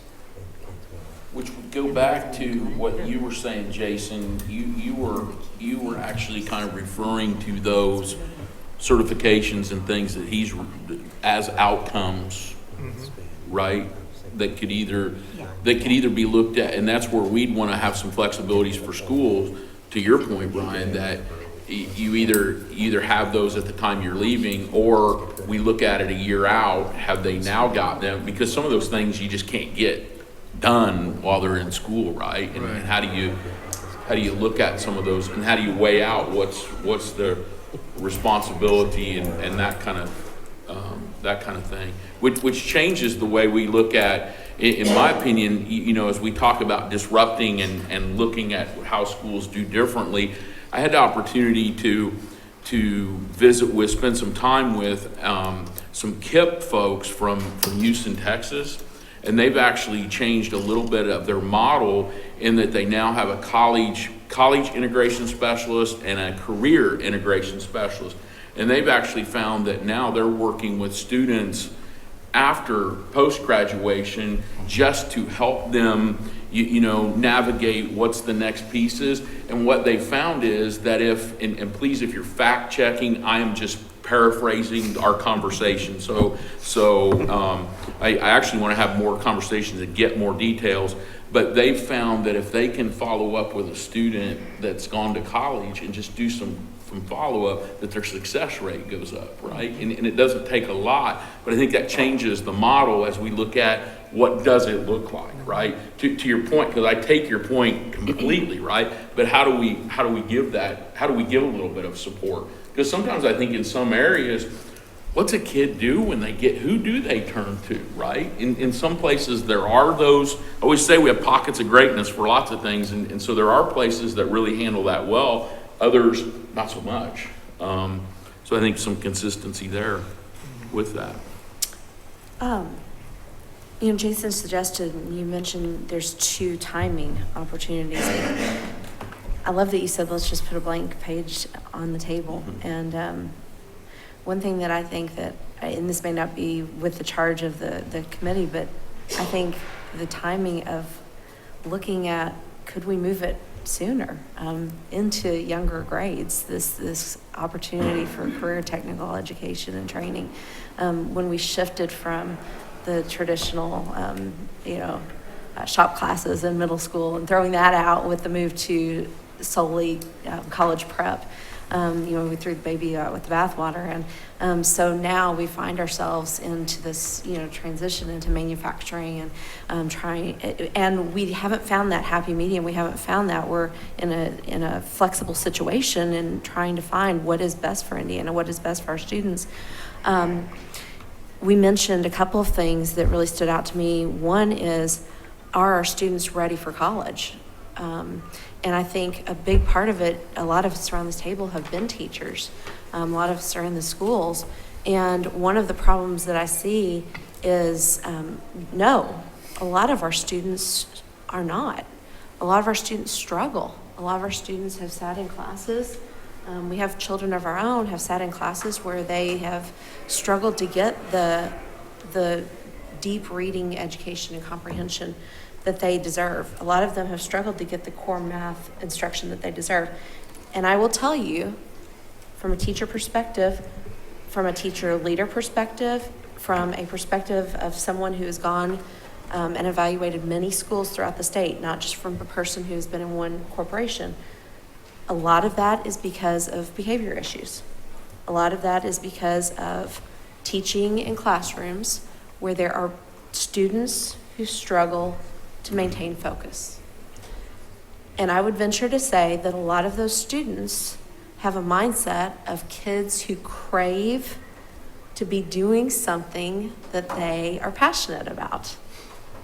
A lot of those are future welders. A lot of those are future auto mechanics. A lot of those are future pilots. A lot of those are students who, when I've given them problem-based learning and differentiated instruction, thrive when they can choose what they want to do with their learning. And if we can, again, this is just open sheet of paper, this is just brainstorming. If we can shift some of this opportunity down into lower grades, maybe we can start to solve a couple of problems here. Maybe we can start to allow those students to start exploring some career opportunities a little bit earlier so that maybe they can start looking at some career options sooner. Maybe we can start freeing up some learning to take place in those classrooms a little bit easier. Is it going to take a lot of shifting of thought in the way we structure schools? Absolutely. This is brainstorming here. But the other thing is we mentioned 21st century scholars. When you look at 21st century scholars, the middle school deadline for 21st century scholars, you know what happens. This is realistic. You don't have students saying, you know what, I've discovered that I'm interested in going to college someday. I'd like to sign up for 21st century scholars. Could I make an appointment with my counselor? That's not happening. What's happening is the counselors are looking at demographics. They're looking and they're trying to get everybody signed up that they can. They're calling them into the office. Most likely the parents are not even contacting the counselors. And so if we start to try to get college and career interest and more exploration down into those middle schools, I really think that you're going to start seeing, more interest among those students. We had a foster daughter. I just met with her last night. She lost her 21st century scholarship. She was in 32 homes in 10 years. We were her 32nd home in 10 years. I mean, this is common stuff. This isn't just that one child. And so now she's trying to get FAFSA, money. She was prime candidate for, 21st century scholarship. I think had there been more interest, in those middle school years, maybe there could have been more of maybe not her, she had extreme situation, but maybe more students saying, maybe I might want to sign up for that 21st century scholarship. And it's not just at New Albany Floyd County Schools. Again, I've evaluated schools all over the state. This is common. I'd like to add, from your point, Kristen, that I have a national statistic that I keep in front of me a lot in my plethora of papers I carry around. Of 100 students who enter the 9th grade, 18 fail to graduate from high school, and of that 82, 25 don't enroll in college after graduation, and goes on to nuanced statistics. But I think it's important that we think about capturing those students before those statistics happen, at the 9th grade level or even at 8th grade. And from that point, thinking about the quality of work-based learning requirements that we have, the quality of their experiences, and how that results in a mastery of skills, whether that be a credential attainment or what have you.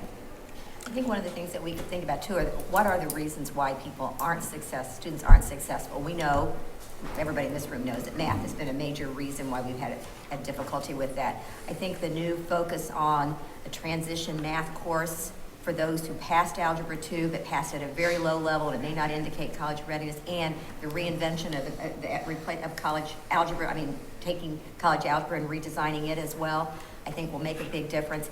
It aligns with the work that we did with the Post-Secondary Transitions Committee that Jennifer McCormick and I chaired. And there were 3 major recommendations that came out of that. One was the redesign of this transition math course. They've done it in Tennessee and other states, and we're piloting it right now, but I think we might want to look at that, find if there's some way to integrate some of our recommendations around that math readiness as well. I know if you look at Ivy Tech, the reason why most people don't succeed when they get there, whether they're doing a 1-year certificate or a 2-year associate degree, it tends to be math. So I think, a really intentional look at math is important. The other thing where they looked at was scaling some of the supports that are around 21st century scholars. I will say this about the Scholars Program. When we look at our numbers and we're doing our equity reports coming out in a few weeks, we are essentially making no progress with underrepresented populations and first-generation students who are not scholars. The only place where we are actually moving students is with the scholar base, and the performance of scholars is getting better all the time. It's a very expensive state program, but it's the only thing. I'm not offering it's a silver bullet, but it's the only thing that we have that's working. So scaling some of those things. And then the third thing was really this further sharing of post-secondary data collection. We've talked about longitudinal data, but really following the data, integrating our data, not pretending that K-12 is K-12 and the employer base is the employer base and higher ed's higher ed, but really integrating that and driving our policies around good data. So we might want to look at some of those recommendations that came out of that post-secondary and see if we could want to, if nothing else, embrace some of them or look at some of it. Oh, and I think that data is a great place to start. The 21st century scholars, we have a school that has, we really do, like you said, the parents aren't calling us, but we are pushing in middle school and getting kids signed up, and we have a really good success rate in that. And programs like that, I think if you're looking at those, the article, calls it by name sometimes. We call them soft skills, which is always a term I hate because they're anything but soft, right? I mean, they're probably some of the most important skills that kids are going to learn to be successful. So if we want to make sure that we have these post-secondary outcomes and what they're ready for, then how do we find ways to make sure that those pieces are valued and pushed into our schools? Because for a long time they haven't been, right? We've been measured on math and English skills, so what we focused on math and English, and all that got thrown way to the side because there wasn't any value placed on it in your school grade or how you were held accountable. So therefore we stopped doing it.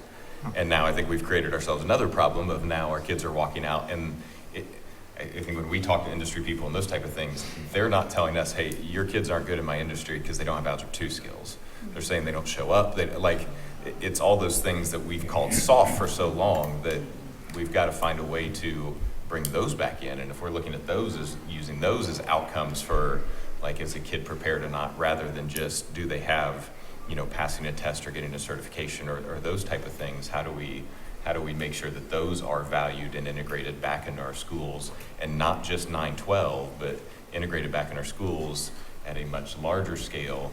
Because when they come at ninth graders, I mean, just similar, you're saying when they come to Ivy Tech, if they don't have the skills, then we're remediating like crazy.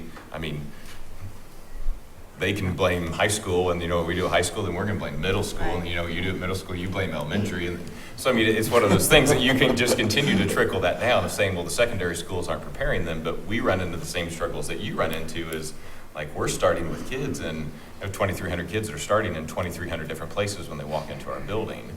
And then how do we find ways to make sure that those kids not just get the academic needs that they have, but get the social and behavioral needs, and find a way to place some value on those in what we're doing to hold schools accountable. And then that can maybe help prepare our kids for that next step. Well, Ryan, do you have any thoughts on what an outcome or outcomes look like for those, I'm going to call them hard skills? Yeah. What do you have any idea what that hard to that teach, might- is that what you mean? Well, I think they're hard to measure. They're hard to measure. They're hard to measure. Yeah, they're unbelievably hard to, well, they're not hard to teach. They're really time consuming to teach, right? So that's where I think they've gotten put to the wayside, is because our time and efforts have been put into other things. Outcome wise, it's going to be really hard to measure. Like kids need to be able to persevere through struggle. How do you measure that? And I think that's where I get apprehensive about like those things that we then can't control after they leave us, because there's so many factors that go into what you would have to do to measure those types of things, that I worry that once they leave our building, are we measuring more of those types of things that are, trying to boil something down that is unbelievably complicated to measure to something that we're then going to try to make simple enough that we can put statistics to it and then hold schools accountable for it. I mean, it's the same thing that goes with any other testing or anything you do. You're trying to take learning, which is an unbelievably complicated process, and boil it down to Or behavior. Yeah, and boil it down to something that we can assign a letter grade to. And we do that every single day in teaching. I'm not saying that like we do this all the time, but it's how do you do that and hold schools accountable? Again, Mr. Watts said this earlier. I want to be held accountable. Like, if I'm not doing what I need to do and my kids aren't being successful, then I have to look at what we're doing and really examine that. And that's where I think some of this data that we could pull in to use that to say, okay, well, where are kids not being successful? And then what could school look like? Like you said, how can we restructure big picture wise to make school look like what it needs to look like, to then help kids be able to have every opportunity to be successful when they leave? I'm wondering if an outcome can't be experiences, because when we start pulling in industry, we pull in a lot of industry into our school day, and our students they're learning how to communicate, they're presenting to other people, they're working as a team to solve problems. It's hard to measure, give them a score on a scale of 1 to 10 about how good they are, but they are getting those experiences, and then you can get a lot of qualitative data back from them about what was your experience like, and they'll tell you, and you can tell that they are really learning, and they're really starting to understand how the world works and how they really can work together as a team to solve those problems. So for me, what we've found so far is that those authentic opportunities and those experiences that bring people to the table to give them outside of the classroom, have really been good for our students, and I think it's really is preparing them for. Go ahead. No, I'm so sorry, I didn't mean to. No, it's okay. No, I'm good. I think this is a fascinating discussion, and we were whispering over here about experiences and modeling these things. Yeah, Byron mentioned that a few of us had gone to Switzerland last year, and I was just able to attend the institute, almost two-week institute with a handful of folks from Indiana. And people have said, so what was the most memorable? What was the most impactful? First of all, it was every experience we had with students. It's great in the classrooms, great with the employers and so forth, but one specific thing stood out for me, and it was around what we all think of as soft skills, employability skills, and so forth. There's a post office in Zurich that is solely run by 15 to 18-year-olds. And they have a coach who shows up. And by the way, it's a large operation, and it's a revenue-oriented operation and so forth. And one story in particular rang with me. It was the almost 18-year-old who in her 6th rotation, 3 years long, last 6 months, she is the manager of that operation. She's almost 18. And we talked with her about various challenges, and she has revenue goals. She has goals around the development of her associates, almost 18 years old. And we asked about, so how's this work? And she laughed at one point and said, we're all teenagers, right? You get that. And kind of joked about, so we're teenagers, and we have all the issues that go with being teens.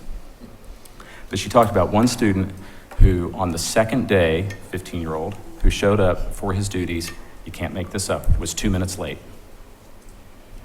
And she sent him back to his school where he wasn't supposed to be for that day, right? Called the school. He went back to the school to think about how that might be different in the future. And of course, you know the rest of the story. He's never been late since. And she was so instructive to all of us about what this soft skill, employability skill stuff is all about. And it came back to modeling and the experience. And That's what we found with Commodore Manufacturing. That's the exact thing. They're running it. They're getting it. And that peer-to-peer interaction, yes, and they are enjoying it. And then we bring people in and they learn about invoicing and all the business stuff, and then they're doing it. And that's why they want to come to school every day. I think it's true. I mean, you just don't teach those things. Right. You have to experience those things. Mm-hmm. And I mean, you can't teach that you need to collaborate, and I mean, we can talk about it all the time, but when they're doing that one-on-one, they're collaborating. And, the one thing I don't want to lose sight of, though, as we talk about soft skills, et cetera, is if you look at a lot of the reports, is they need critical thinking as well. And so they need the soft skills and critical thinking, problem solving. And most of those are developed by a strong sense of knowledge of math. Math is something that's such an essential building block. And to your point about pushing down, I don't think you need to blame anyone, but I think our system has, to a degree, missed the opportunity to build. This is something we found as we were looking at the rest of the world. Elementary and secondary, especially elementary and middle school, there is a much greater emphasis in the rest of the world on math competencies. They don't have generalists in most of these countries anymore for elementary teachers. They have specialists, they have content majors.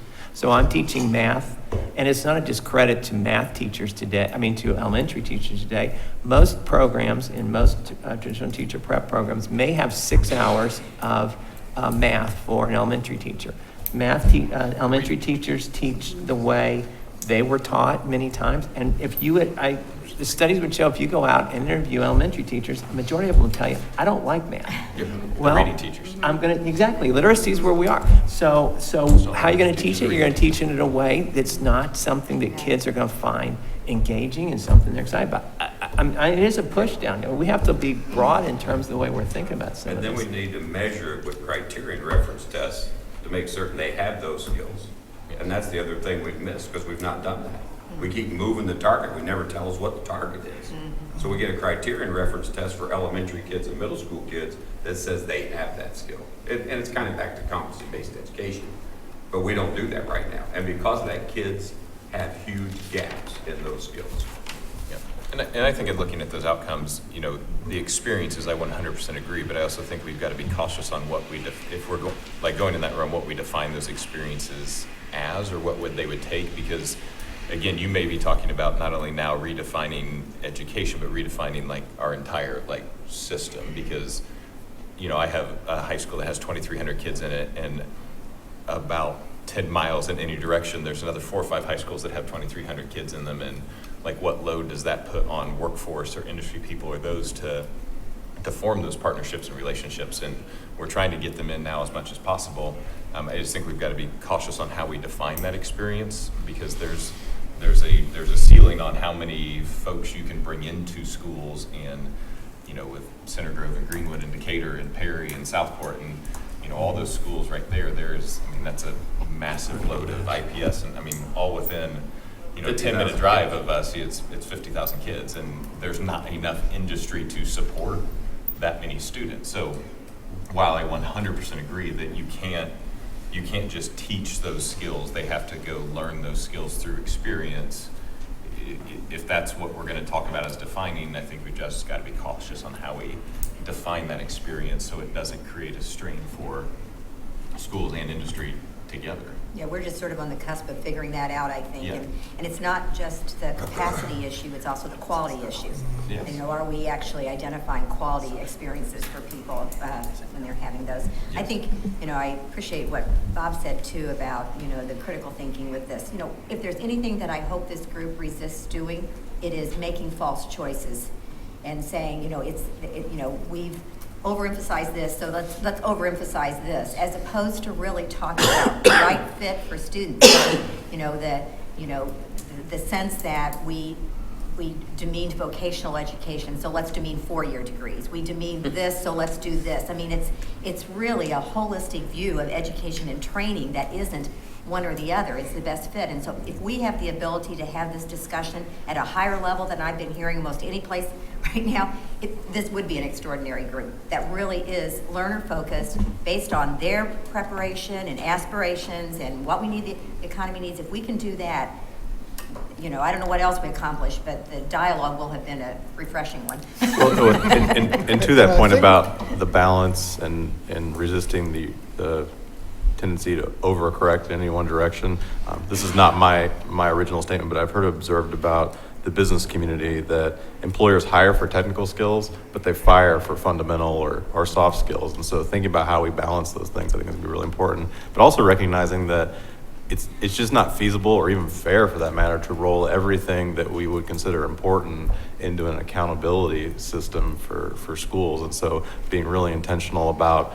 focusing on the things that are important but are also easy to quantify or easier to quantify than some of these other things, so that we're setting a consistent expectation across the state. The other thing I would point out, because some of the discussions have been focused on outcomes, is, and I know Commissioner Levers brought this up, is we do have, the state has what we call a maintenance performance hub, and we do have an inordinate amount of data available. Employment data, and you mentioned, for instance, employment data, post-secondary, degree focus. All of that stuff is available. We have K-12 data, so you can actually look, and it's disaggregated, so you can't identify students, but you could track Southport High School. I can tell you how many of your students went on to post-secondary, how well they did in post-secondary. You can go on and look at employment. The one place that we have a gap at the moment that we're trying to work through is military enlistment, but almost everything else, because of it's really an amazing, the state of Indiana has, I think, a little bit further ahead than many states in the fact that we've had all these collaborative agreements, so all this data is available. So we're not asking schools, we're not asking you as a principal necessarily to track this. We have the ability to go out. And one of the things that we looked at last year, I think Senator Rotch, I know you and I both been down to the Maintenance Performance Hub, is we looked at some students, and one of the things that I thought was important is, okay, we looked at some schools who had students who had taken a number of dual credit courses. They graduated with like 9 to 12 hours of dual credit courses. The first semester they attempted courses at a post-secondary institution. They attempted 6 credit hours and completed 0. Those are things I think you wonder what happened, what was the disconnect? Are our courses as rigorous as they should be in K-12? Do we have a problem in engagement in post-secondary? But those are all things that we have the ability to track. So when we think, you know, when we think about accountability and, you know, we have the ability to track and the other thing I would also caution is because you bring up the one student who may take a year off, and I've heard frequently, you know, well, somebody may go take a year to tour Europe or whatever. If you look at the way we do CCR calculations now, we're not asking schools to have 100%. You do it in such a way that, you know, if you're in this percentage range, you get 100% of points in that category. So you're not saying every student has to. I mean, I think long-term goal would be to try to do that, but the reality is there's ways to make that work in such a way. So if you have those outliers or somebody, you know, has a life problem situation where they're unable to continue on with their goals for several years, you can look at that. But I think it's critical. And then I agree with Commissioner Lovers. Look at 1, 5, 10 years is really gives you a lot more information. And Oh, a year. yeah. I'd like to add to that quickly, even when we talked about the outcome piece and accountability, how do you nick someone who wants to stay home and bring up their kids, you know, and so that they're not in the workforce or maybe not extending their education? That's an important piece of our society, right? Staying home, and what a greater piece. And some of you all are in education on a daily basis would probably like to see more parents at home, you know, helping bring up their kids, which brings me back to a comment Teresa and I talked about here for a second is, you know, the soft skills or hard skills, the gap in some respect is the family unit. And what that looks like today, I think, is part of the issue there. I mean, we didn't teach, it's embedded in the process, at least in the K through 12 experience, it's there. You got to do your homework, you have expectations and things, and so, but it's certainly a part of what's missing when we come to the workforce. Show up on time and address appropriately and have the right language to use and work ethic. And so in that respect, experiences certainly is a you can catch more of that than you can teach it in my thought process anyway. So Dr. Ernest, you chaired the graduation pathway panel, right? Mm-hmm. So when you talked about the project-based and service-based learning, how did that fit into box 2? And why was that so important? Because that's what we heard from employers. So we're hearing on that that about the piece. skills now. Mm-hmm. Why can't we dip down into grades 4 through 6, 5, middle school, upper elementary, and that be part of their, they don't have a college career readiness portion of the grade. It's just based on their testing and improvement. Whether that's attendance or project-based or service-based learning, whatever that looks like for them, because that's what we hear is one of the biggest reasons people get let go is they can't show up or they can't get along with people in groups. So can we start emphasizing that and make that part of that CCR grade a little lower? Well, even to that, sorry, because he made me think of something that I've actually thought about related to that at that age. I think, and we always talk about partnerships, right? And we talk about community and all those things.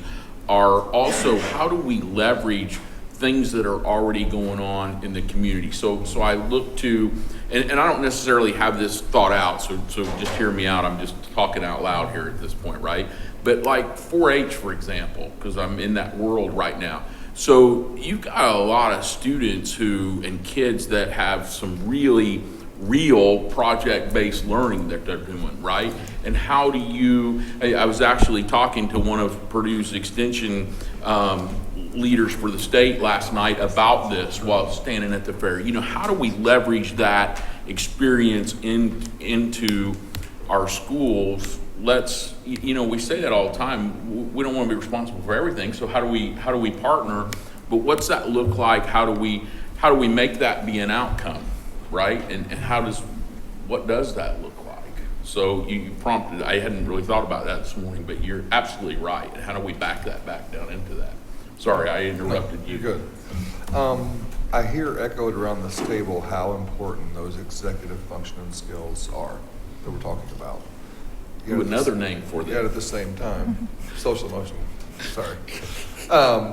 But At the same time, I hear say there's no way to quantify them, which I agree with. If you listen to social emotional specialists, national experts, they will say, do not try to measure these because it's impossible to do diligently.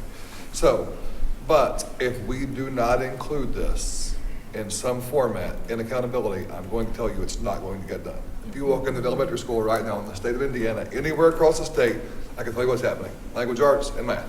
That's the metric we're measuring by. So if it is important to us, there's got to be some way to include it on here. And it has to become important to us. Bob Cook, Evansville, Indiana, he will tell me, give me good kids that are honest, that will show up. I will teach them everything else. But then runs the Signature School, which is the highest performing academic school in the country. Absolutely, yes. So, but the focus has to be on creating good, ethical students that know that showing up is important. That's got to become as important, equally important, as the math and language arts. And right now it's not. And again, I don't want us to swing that pendulum so far the other direction that we end up with losing the focus. I'm just saying if we don't include it somehow, it will not get done. And that is the truth. I totally agree that we have to find some way. I do tend to think that many of those skills are best learned in a work environment, and that we now have a situation where fewer and fewer people are having any experience with work. I bet if we went around this table and asked all of you what you did in summer jobs or whatever, you'd have these incredible life lessons that you learned, an employer who expected you to show up. So I think the conversation we're having about employers being at the table, and I know it's not a measurable kind of thing, but this movement toward having a greater alignment between what people learn and what they do, not only does it speak to the relevance of that, but I think it teaches some of those life skills as well. Flip side of that is we live in an increasingly knowledge-based economy. I mean, and I know that welding is the topic of the day. Every place we go, we talk about welders because there's a welding shortage. Welders will be replaced, many of them, by robotics. And the body will now be replaced with many things that, will be preparing people for jobs of today. That's okay, because it gets them started. I'm not even opposed to preparing people for the jobs of today, as long as the employer community and the higher education community have a commitment to those people to transcend them to the changes in the economy as well. Get them started, get them off to a great start, and then help them, when the world shifts. So, I don't think we can lose sight about the fact that the knowledge that people have to have in this economy is higher than it used to be. And that, you go into one of your manufacturing places, whether it's at, Subaru or I don't know, wherever it might be, it does not look like it used to. People are doing things I could never do. I mean, the kinds of machines they're running, and if we think people are going to come out with a basic level of education and be able to meet the needs of employers, I think we're fooling ourselves. Well, to that point, Mark, Byron and I visited Subaru Isuzu last year, and I think it was 8 years ago. They had 800 welders. You know how many they have in the factory today? 0. Everything's done by computer. And yet welding is, I cannot tell you the number of times that everybody all they talk about is welding. It's a great job. And that was one of the things this international study group found, is those jobs are going to be replaced by automation. Those entry-level jobs, if you figure the labor rate in the United States compared to China's labor rate is a quarter of what ours is. Some of their biggest factories in China are ordering more robots than you can possibly believe, and they are replacing that manual labor with robots. It's going to happen here even at a faster rate, with our labor rate being 4 times. And the Brookings study that just came out showed that Indiana is the state most vulnerable to automation and AI in the country, because our major industries are transportation, agriculture, and manufacturing. It's not to say that those still won't be. I think they will still be. I still think manufacturing will be the major employer. But how do we pivot those industries and the preparation for those industries for a new economy? And you're going to get sick of hearing me say this, so I'll apologize in advance, but all these things that we're talking about, and I love where you're headed with that, require time. And right now in a high school classroom, that time to go out and get those experiences, that time to be away from the building and go out and do a job study or a work-based learning program, it doesn't exist. So we're going to have to truly be flexible with those classrooms and those hours of those students, because without that, and I think that goes back to also, if you look at CTE students, they score an average of 20 points higher on ECAs than their counterparts. It's not because of intellect or ability, it's because it's relevant to them. Right. They understand why it's important. So if we can get those students out into these factories and these plants and all these places to see, this is why this is important to you, that's when I think we start to see an upswing. So I think if we can get them out to have those experiences, I think what follows is the success in the classroom. So educate me. I know in our district, we don't, my kids don't have work-study opportunities. What is involved in getting, like, could they do an elective? Could they get elective credit for doing a internship? I think if you're, yes. You can, and I will let someone else talk to CTE, but I'm going to give you an example. But if it's not part of a It can or cannot be, it doesn't matter. Okay. You can just have a work-based experience. And your work-based learning now has to map And or so match does the school have to your apply for pathway that? courses. Does the school, can they just decide to set it up as part of their curriculum? Yeah, we just What said we that. did was now, like I just got a list of capstone students last week. And they're like, can you work we have 28 students that want to go into healthcare. So you look for those partnerships and give those work-based learning opportunities to those students. But again, that requires time. We've also we partnered with AmeriQual, IMA, went down to Augusta, Georgia with us to build a program that allows for completely embedded work-based learning. AmeriQual, who's our partner, they built classrooms at their plant. So our students are never coming to their home school. There's 80 students total starting August 7th. 40 of those students will be in the classroom for the first half of the day. 40 of those students are working on the line, getting those experiences.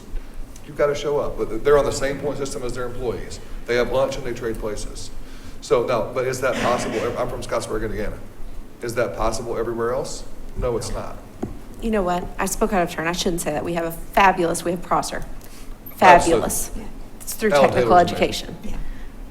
Business internships is what I'm talking about. The biggest hiccup there for us is the policies that say you have to be 18 years old. And again, they will come back to that, and we have a few companies that say, we understand it's a policy. not a Whose statute. policy? It is the company policy. State statute is 16. Usually it's insurance It's related. insurance. And it really depends on, I mean, I've had an opportunity, Byron and I went to ECHO, which is a convener in southeast Indiana, and they will tell you, it depends on the business. I mean, it depends on the business's risk, factors in terms of how much risk they're willing to take. Some businesses, for instance, don't want to put and most, I would say all businesses don't want to put a adolescent in a position where they could be injured, and they don't want that negative story in the media. But there are jobs that could be created around it. It just really depends on the entity. It is not state law that prohibits that. Liability issues are not. Most of the time it's insurance or PR that really impacts the. And I think if you're wanting some of that flexibility to do some of those things, then you need to, box one, which is those course requirements, you need to roll a core 40 That's where back you to have to core start. 20 or 25. Agreed. Right? You pull that back to not having these 40 credits that students have to get over that time to putting it to 20 or 25 and really get down to what's vital to do all these things that we've talked about with critical thinking skills, which are absolutely important that kids need. But what courses are we offering that are vital that kids get those? And then that gives us flexibility then as a school to get real creative with opportunities for kids with still meeting the grad pathway requirements. And I guess if you pull back in box one, it allows you to get more creative in box 2 or 3. And Well, that's where to that it's point, I think time. part of this might be helping schools understand what flexibility they already have that they may or may not be aware of, and/or they don't feel comfortable taking advantage of. As recently as the last session, legislation was passed that would allow schools to use experiential learning or work-based learning type experiences in lieu of some of these required classroom type courses. I mean, granted, they got to demonstrate that the competencies are roughly equivalent and it's going to be a quality experience for the student and not going to disadvantage them in any way. But there are schools out there that have been working around the margins on some of these things for a while. But we come to find out, most schools, and this is not an indictment of schools, but we've kind of created a compliance-based mentality, and unless there's a clear directive that you can do this, I think most will play it safe and not do it. But I think that's one example of how there's been an attempt to provide additional flexibility to make these things easier.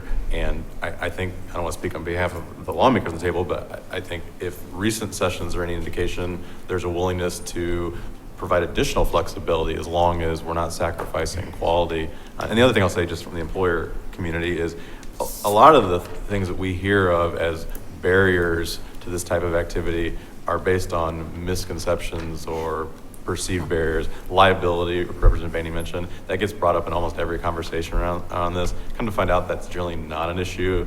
There are jobs in nearly every facility, including manufacturing facilities, that students can do, before they turn 18. To the extent that there is a barrier there, it's kind of the same as on the school side. There's, a reluctance to kind of step outside of, our comfort zone on these things. And when it comes down to flexibility too, I would, if I could, just one other thing, Matt Persecki, Chris is from Batesville, and Paul Ketchum from Batesville came to me 2 years ago, I think, and asked for 3 now, for some flexibility, and we created the Coalition of Independent Schools, and they have total flexibility. We've almost taken as much as we possibly can off their table in terms of regulations. Unfortunately, we had 8 slots the first year. They didn't fill all of them. I don't know how many they can do. Did you hit your max this year in terms of how many you're going to add? We're applying. We're opening that up for application. So we are trying to provide as much flexibility as possible to schools. A lot of times, I think to your point, we have always been kind of a compliance-focused system, and working outside and being more flexible and nimble is more of a problem. But I still also would constantly want to reiterate, I don't want to sacrifice rigor. And one of the things they have to do is they have to demonstrate in their change of programming, they're going to have to demonstrate outcomes in terms of, they're actually probably maybe an example we ought to look at in terms of what accountability should be, because you actually have wage data, all sorts of things that you have to provide in regards to receiving all of this flexibility. So it may be something that we should drive down to as a group a little bit, because it is already current policy. I'll just throw out, it comes back to, people being comfortable and not wanting to change. And so how do you get people to change? You either set up punitive measures, which is never effective. We see that. No one learns that way, really, if there's a stick right behind you. But incentivizing, and that's what Representative Benning's alluding to, is that, and stating that our coalition of continuous improvement school districts, it's incentivizing, allowing us to be able to take risks and get out there. And we're all voluntary. Every school district in that group is voluntary. So are there other school districts that I'm not even touching that? Yeah, absolutely. I'm just going to stay right where I have to just check the boxes and get kids to graduate.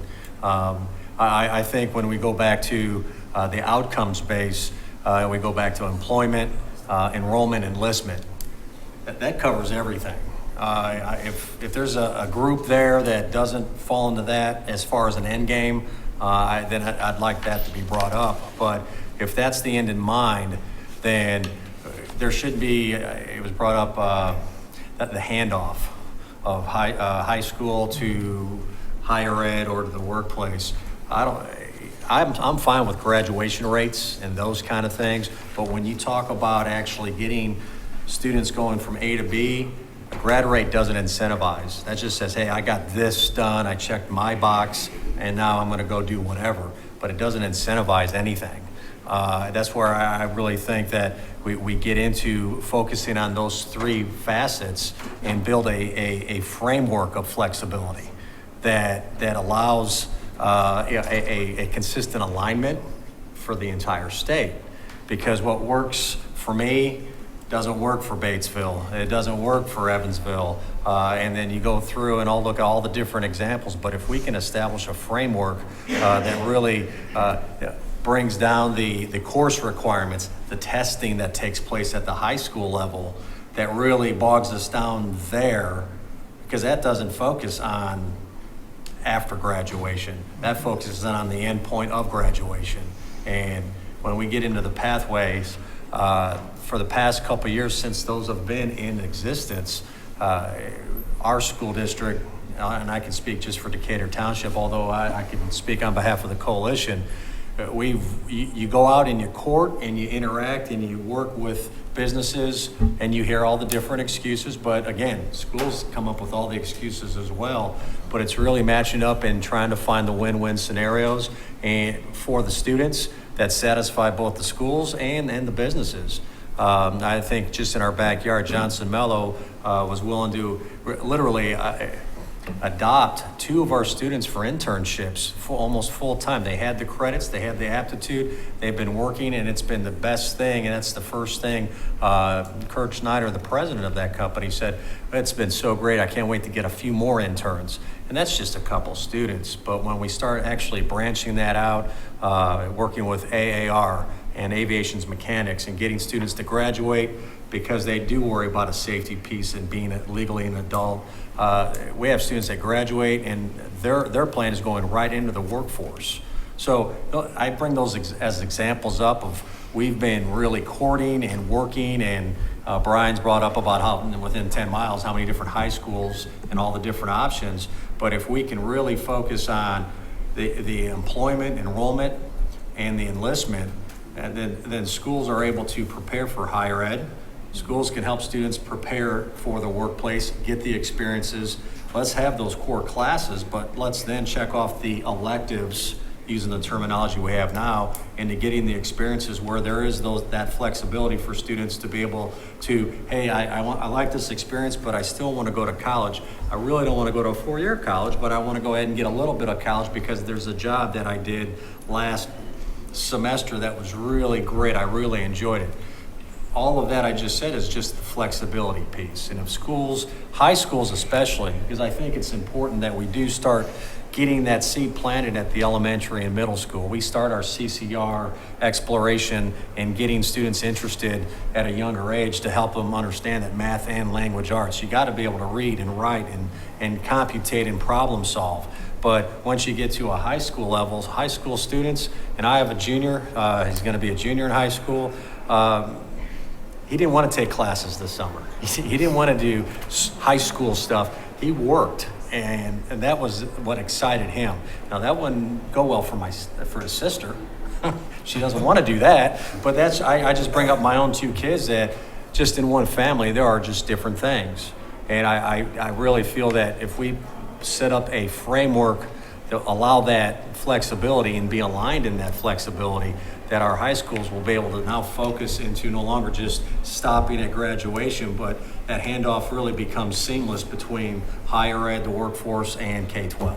Yeah, and I agree, and I think that flexibility is what we're all here to try to create. And I think the compliance base that you mentioned, I mean, you said earlier, like schools are gonna do what value is like placed on things, and in the past it's been placed on testing, and that's why we've created this compliance-based environment, because it's all been testing. So I think if we create that flexibility for us, that's great, but, and I know this isn't for the group to decide, but I think that flexibility then also has to start getting pushed downward into our middle schools and elementaries, because if they are still compliance-based environments, we may have the flexibility, but I think we're still going to struggle to do as much as we could do with kids to make sure they're prepared. If like we have one model that's really built about compliance until all of a sudden, and now they're 9th graders, and now we've got all this flexibility. We can still help kids a lot better, but I don't think it could be as good as what it should be unless that starts moving downward too. And to add what Brian just said, I was leaning over and asking about how long ago did we start dual credit? Hey, it really took off about 5 years ago, but it was about 8 to 10 years ago, and it wasn't popular 8 to 10 years ago. What are you doing? What's all that? But now it's seen as such a critical advantage, and parents and students and families, they love it, and we all see the value in it. Graduation rate, that wasn't measured how many years ago? And once that became something that we measured, now, wow, hey, let's get over 90%, let's get up that 98%. That's what makes it valuable. The big thing I see here is that whatever we do, and this is just my soapbox line here, is that we value what we measure. Mm-hmm. And that's the phrase I'll use over and over in this group, is that if we want to have the flexibility and be able to prepare students for employment, enrollment, enlistment, then we have to measure that. And so we get into accountability and everyone thinks that's a bad word, but you know what? If we don't measure it, then no one's going to value it. I really appreciate that you're saying that, because flexibility with no accountability could be could be a bitter pill, because you could have great disparity between school districts and services providing to schools if you don't have some way to do that. So I'm all for flexibility, but I'm not walking away from accountability. Yes, It's I really- apologize if that came We need across to as figure out how to do that. I mean, I see it all the 100% time, agree. and people graduate, you know, top in their class one school, show up on a college campus, and they're struggling to actually make it. Somebody else, so there has to be, if the state is going to invest this kind of money, which I offer they should in every way in education, there is an obligation for us to have an accountability system, which what I think this is really about. So Yes. flexibility has to be married with accountability. Well, I think we're really talking about And flexibility they- to raise the bar, not lower it, Yeah, right? the other thing that I would say, you know, we've had a lot of the discussion here around opportunities for people with experiences. Keep in mind that the importance of technology, healthcare, business, and IT, we tend to only focus on people who are going to work in what we would consider traditional manufacturing industries. We know, based on our Workforce Ready grant, that when individuals are choosing the certificate they would get, they go first to IT and business, healthcare, and advanced manufacturing is third. So it's important, but you know, when you're looking for opportunities for people to be involved in their communities, we have to think of these other sectors as well. And we tend to only talk about one. And the one is very important, but it's one of all the other sectors as well. And so when people are looking for opportunities, your students are a lot of times, they're going to want a work-based experience in technology. They're going to want to work in a hospital. They're going to want to work in a manufacturing place. They're going to want, and we have to provide the full range of work-based experiences, I think, and have a comprehensive look at what that is. Because they're going to look at the future. I'd like to add to that, you know, it's also, we've discussed flexibility with this, and it's important, and I mentioned this earlier, that how schools collaborate with their local industry partners. I think that's an important part of how we are measuring their accountability as well. And, you know, whether those local employers are willing to provide those opportunities for students, that's why Jason and I have our jobs, is to explain to our communities and our employers why that's important, to bridge the disconnect between the employment community and schools. I just want to say, at the risk of getting lost, that what the superintendent said in terms of trying to define outcomes around enrollment, employment, enlistment, I would second that. I don't know if it was a motion, but I would second that as at least a place to start the conversation, because I think we're really talking about education to employment and what are the mile markers that give us assurances that students are on that trajectory. I mean, it's not surprising that we have the system we have now, because we use the data that we had. You know, we had test data and we had grad rate data, so we built a system around that. We've got better data now that's actually more aligned with students actually, you know, having true opportunity and success. And so it's 3 and it's alliterative too, which also helps from my OCD. But I think enrollment, employment, enlistment are a really good place to center our conversation. I think Bob said it really well a while ago. We talk about building these skills, they have to be transferable skills. I mean, on my advisory council, I have hospitals, advanced manufacturing, I have the building trades. They all want the same employee. So the skills that we're building are what's important. It's not like the skills that Deaconess Hospital wants is different than the skills that Berry Plastics want. They all want the exact same, I say kid, they also want the exact same employee coming into them. So how do we measure those skills that are important to everyone? And those are transferable, because we've said, none of us sitting here, I assume, are still doing the same job that we did when we were 22 years old. That is going to change. So what are those skills that are important across the board and across sectors that we want to build? And then how do we measure building those skills? What do you think some of those skills would be that we could measure? We use the work ethic certificate. The work ethic certificate is one, and it's a great measure. And we actually have seen great. Last year was year 1 for us. Mm-hmm. We were above the state average. Wanted to plug EBSC with that. But I think that I shouldn't dictate what those skills are. Those partnerships that I build, because what those skills are in Evansville may be different than what they are for you. So I go to my community partners, my industry partners, and I say, what are the skills that are important to you from CEO to entry-level worker? What do you want in every single employee? And they tell me that. And then I go back to the school corporation and I build those out. But you basically don't, you build those out in transferable ways, because that one employer you're saying could have a difference than the other, and the individual is going to move back and forth between either sectors or jobs. Absolutely. So you have to have those. So I'm struggling because I can't quite figure it out.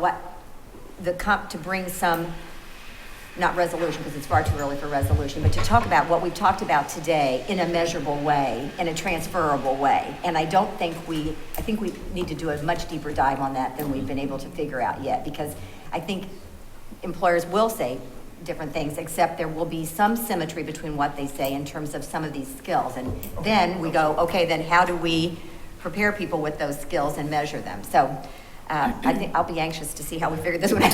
Well, and to your point. I agree. I was thinking the same thing. I think there's, going back to the beginning, I think there's some very foundational basic skills, reading, comprehension, basic mathematics skills, computational skills. And then on top of that, that's where, we talked about flexibility. And I think that we've talked about flexibility from different perspectives. And I know that you mentioned flexibility. I don't think that we're talking about some people have talked about flexibility between schools. I think a lot of us are talking about flexibility for the student within different career pathways. And so I think that we have to be very specific when we talk about what flexibility means within the discussion. So you can have very specific pathways that are aligned across the state, but allow for lots of flexibility for students within those, and they can still be held accountable, but allow for flexibility. So I think we're talking about different things here when we use that word flexibility. So if we're making a list, I would say definitely deep reading comprehension and critical thinking, if we're making a list, and basic math computational skills. I don't know. I think that that's very important in realigning what math looks like for different students, depending on what career choices those are. I really appreciated what you said about that. So I'll start the list because I think that's important that we get that, getting that down on paper. Perfect. And I think that segue, the one thing I did want to do, and then I'll segue here, but to your point, and I'm going to brag on Mark and their work a little bit on a ag precision pathway that they're working on, that I've had the chance to either cheerlead or be involved. I really haven't done anything except sit and visit with you all, right? Because it's a passion. But to your point, a transferable skill, I think a great example is your drone flying, because with that, they're going to have a drone whatever the certification is for drone. I don't know but there is one, right? There is one. They're working with Purdue on it, and they've got Vincennes and Terre Haute. So here's the deal, though. One, what kid doesn't want to fly drone? Because I'm there when they have this the first time, right? I want to crash one of the first or two or three, right? But because I'm still that kid that hadn't figured out what I want to do when I grow up, right? But to me, that's great, because there are more things than just agriculture that fly drones. So therefore, if I get my drone flying certification badge, whatever the heck that is, right? But if I get that, I could do lots of different things. I think that's to me, that's the example that comes to mind of what's transferable, right? And to me, and so I would add to the list, as we do, those, and Jason kind of led off with this, those certifications and those pieces, right?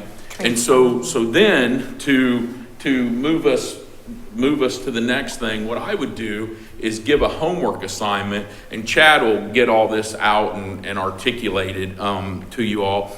But to come up with, based on this discussion, which I think has been really rich, to your point, right? We still need to dive to the next level, but begin to look at what would be some outcomes within that to create, let's create our list of what are those pieces that could fit into this to begin to have another discussion in our next meeting about that. Pat, you got anything you want to add to that? I think that's great. Send your ideas to Chad. I think that's important. Just a couple outcomes that you think are, kind of heart and soul of what we need to do here. And that way we can get that out before the next meeting and come back and have a discussion about, okay, which one of these are we going to really say are our top ones that every student needs to have? And then we start putting something in place for a model. When you say outcomes, do you mean skills? Yes. Okay. Can I ask a question? And I'm really interested in the answer from the people who are in the field on this. I have always labored with an assumption that up to the 10th grade, you should essentially have the same academic preparation. And that the 11th and 12th grade should be more targeted toward whether our math or English or whatever, we should have an expectation through the 10th grade in high school that everyone has the benefit of having a rich academic preparation to get there, and that then you sort of move. I would be interested in knowing whether you think that is an old-fashioned way of looking at it. Or do you think that students before that don't need to have the same academic preparation? I think that's close, because a lot of the programs that split off in different directions Right. usually do occur in the junior year. Most of the career and tech ed centers in Indiana are junior and senior. Most dual credit are offered junior and senior. Most AP are offered junior and So I'm senior. not, There are a I'm few. not totally wrong then. No, absolutely not. I think it's the de facto scenario based on what we've done. You know, as far as, 40 credit hours for a high school diploma, you get your prereqs, get them done early, just like if you went to a four-year university, you have the flexibility and freedom to start doing the things that you're discussing, that we're all discussing, more junior, senior year, and that's really how that's built out. So I think that's just how it's evolved based on the parameters that we've had. The students who fail or are in remediation start narrowing their choices quite a bit, and that's where they don't have the room to do those opportunities And usually. see, that's where I get into, you bring up a whole nother topic of remediation. That's almost putting people on the off-ramp.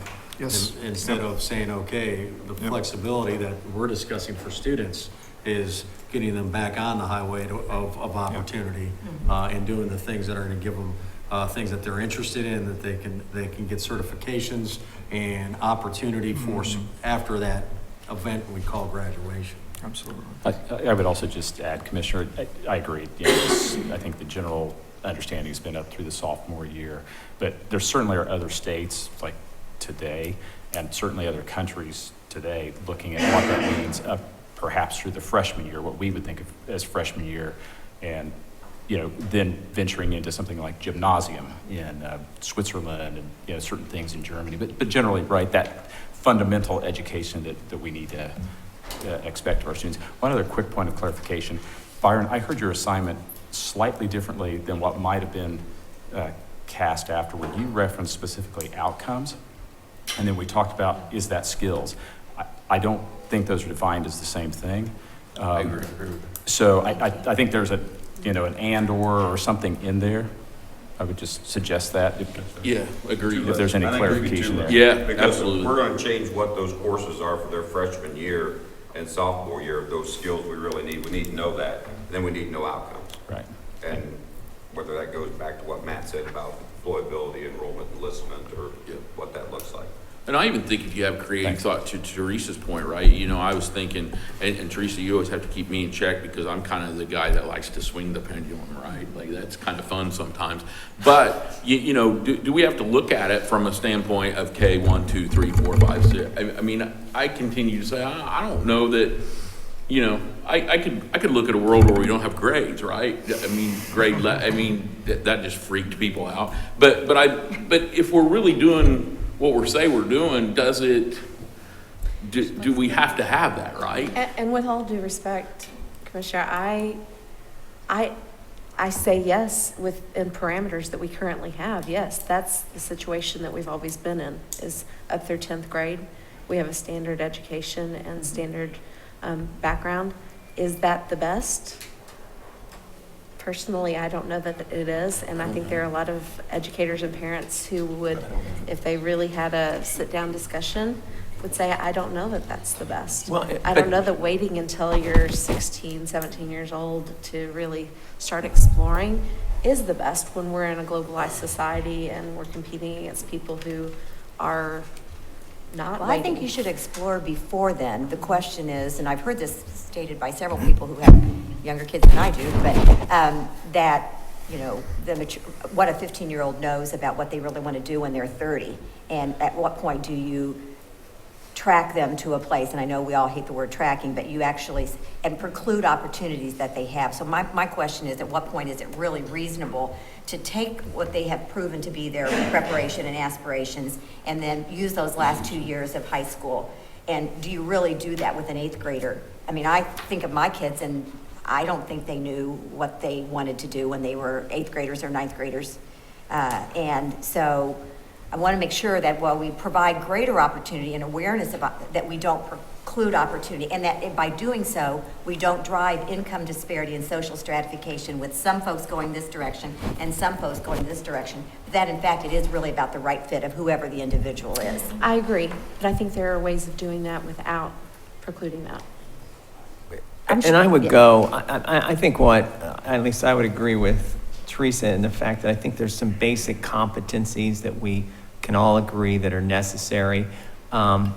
They can look totally different. I think we need to have more individualized learning plans so that kids can learn it at their own rate, mastery, whatever. But to say that we weren't going to walk away from some of these competencies really is, I mean, you have to have a mastery of English language, you have to have a mastery at some level of math to be successful, and that's why different kids are going to hit at different points. They may learn differently. And they definitely, that's why you would have more personalized learning, could be deviations And that's of it. exactly what I'm talking about.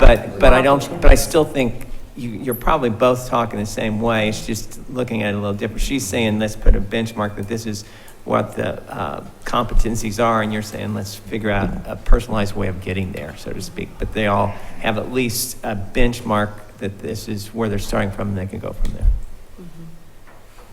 Okay, so we got the homework assignment there for further. Great. Thank you, Chad. Keep track of us there on that. And then I believe our last thing that we've got on the agenda, do we have any public comments, Chad? We have one public comment, Mr. Steve Baker. Welcome, High School. Dr. Ernest, you know me coming 2 hours down here, you know I'm going to make a public comment. Oh, I would not think it would be any different. Well, I love you the way I do, my man. My name is Steve Baker. I'm principal at Bluffton High School in Bluffton, Indiana. I'm in my 21st year as high school principal in Bluffton. I served on the original accountability panel with Dr. Tony Bennett and Jeff Zaring, and I served on the 2 succeeding accountability panels with Glenda Ritz, Dr. Steve Yeager, and some other people here in this room. That was a good experience. And I'm currently serving on the ESSA Accountability Committee with the DOE and Maggie Pano. So want to be part of this conversation, and I appreciate all the comments that have been said today. I also serve on the executive board for Indiana Association of School Principals, so we've had an opportunity to talk to high school principals at our meetings, knowing this was coming up, and saying, what do you think? What do you think about outcomes? What do you think about House Bill 1404? In fact, much of this discussion came with House Bill 1404, and Representative Baining, Senator Rotz, Dr. Ernest, we had a chance to meet with them, talk with them about some of these things. So it's been a very rich conversation, and again, we appreciate it. But here's kind of summary of the thoughts of high school principals that we've had a chance to talk to across the state. We really like hearing the things like looking through the eyes of the student. That's so critical. High school is such a vast world of opportunities for our students. You know, at one time we were given the charge to make well-rounded, productive citizens. How do you measure that? And some of that has been discussed today, and it's, again, been a rich discussion. So just diving right into it, again, we appreciate the de-emphasis on the standardized test. That's driven us for so many years. We appreciate the de-emphasis on that. We do like the graduation pathways, and I appreciate, again, the opportunity to work with that with some people. I think that's going to give us some flexibility. So we like the graduation pathways as being part of an indicator with that. There's some ones inside the 9 through 12 comprehensive picture, like graduation pathways, like graduation rate, on-track indicator. How about this one? This one hasn't been thrown out yet. Strength of diploma. That's a great outcome for the success of a student post-secondary, no matter what they do. You know, we stress core 40 academic honors. So what about looking at a strength of diploma as an option of one of those indicators? How do you measure successful? BJ brought it up earlier. What does post-secondary success look like?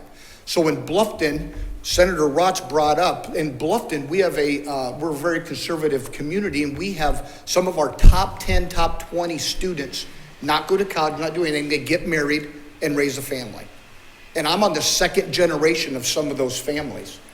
And they're very successful. They're some of our best students. How do we value that along with a 4-year degree from college? How do we say that becoming a family and raising a family, how do you measure that and say that's not important where I come from? How about farmers? Big farming community where I come from. We need factory workers. I understand what Representative Bain's saying about the future with robotics, but right now, Bluffton needs factory workers. There are some students at Bluffton High School that if they become a factory worker, that will be the best job that they and their family have ever had, and it's a great starting point. How do you value that with some of the other things that's been talked about? So in one sense, it's great to be in the audience because that's a big challenge on your plate when you start talking about outcomes of what gives value. What gives value of one over another? I had a person who went to Peace Corps. How do you measure that and say that's successful or not successful? So I'll conclude with this, and again, thank you for giving me the opportunity to be here and give comment. Byron said it, and Pat said it, and others have said it. If we're going to look at this from a clean slate, how about this for a suggestion? You ready? How about getting rid of school letter grades? And this is a guy who's been in A school for 10 out of 12 years. So I'm not looking to get rid of something that we've appreciated those grades and we've touted those grades. But wouldn't a dashboard be so much more informative for parents? You know how many conversations I've had with parents and they say, we're going to send our child to this A school. And I go, why? Because they're an A. Do you know why they're an A? No. And some parents have brought their children to our school because we're an A. But we're so much more than that. So would a dashboard, and I know that's legislative, that's not your panel, but would a dashboard give a better picture of accountability in a high school instead of boiling it down to, you can have all this discussion, but when it boils down to a letter grade, that's all people will look at.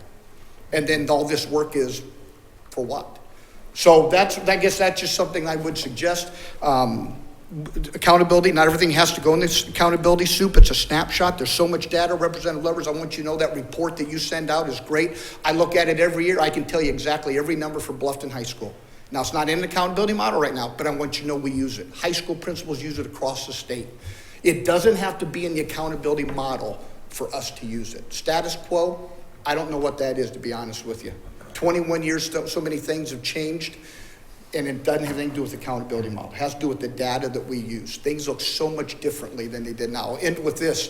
For the first time ever at Bluffton High School, we'll have a 0%, 100% graduation rate with non-waiver. Everybody graduates with something, I-STEP or a graduation pathway. And that's because things continue to change for the better, and we'll continue to adapt to that change. So we'll use that data, but not everything has to be in the model. That just sometimes can mess it up. So thank you for allowing me to speak. I'd be interested to see where this goes. I hope to make these meetings, but just like others, our school is getting started, and anything we can do to help, we certainly want to be part of the solution. So thank you. Thank you. That was the only one? Okay.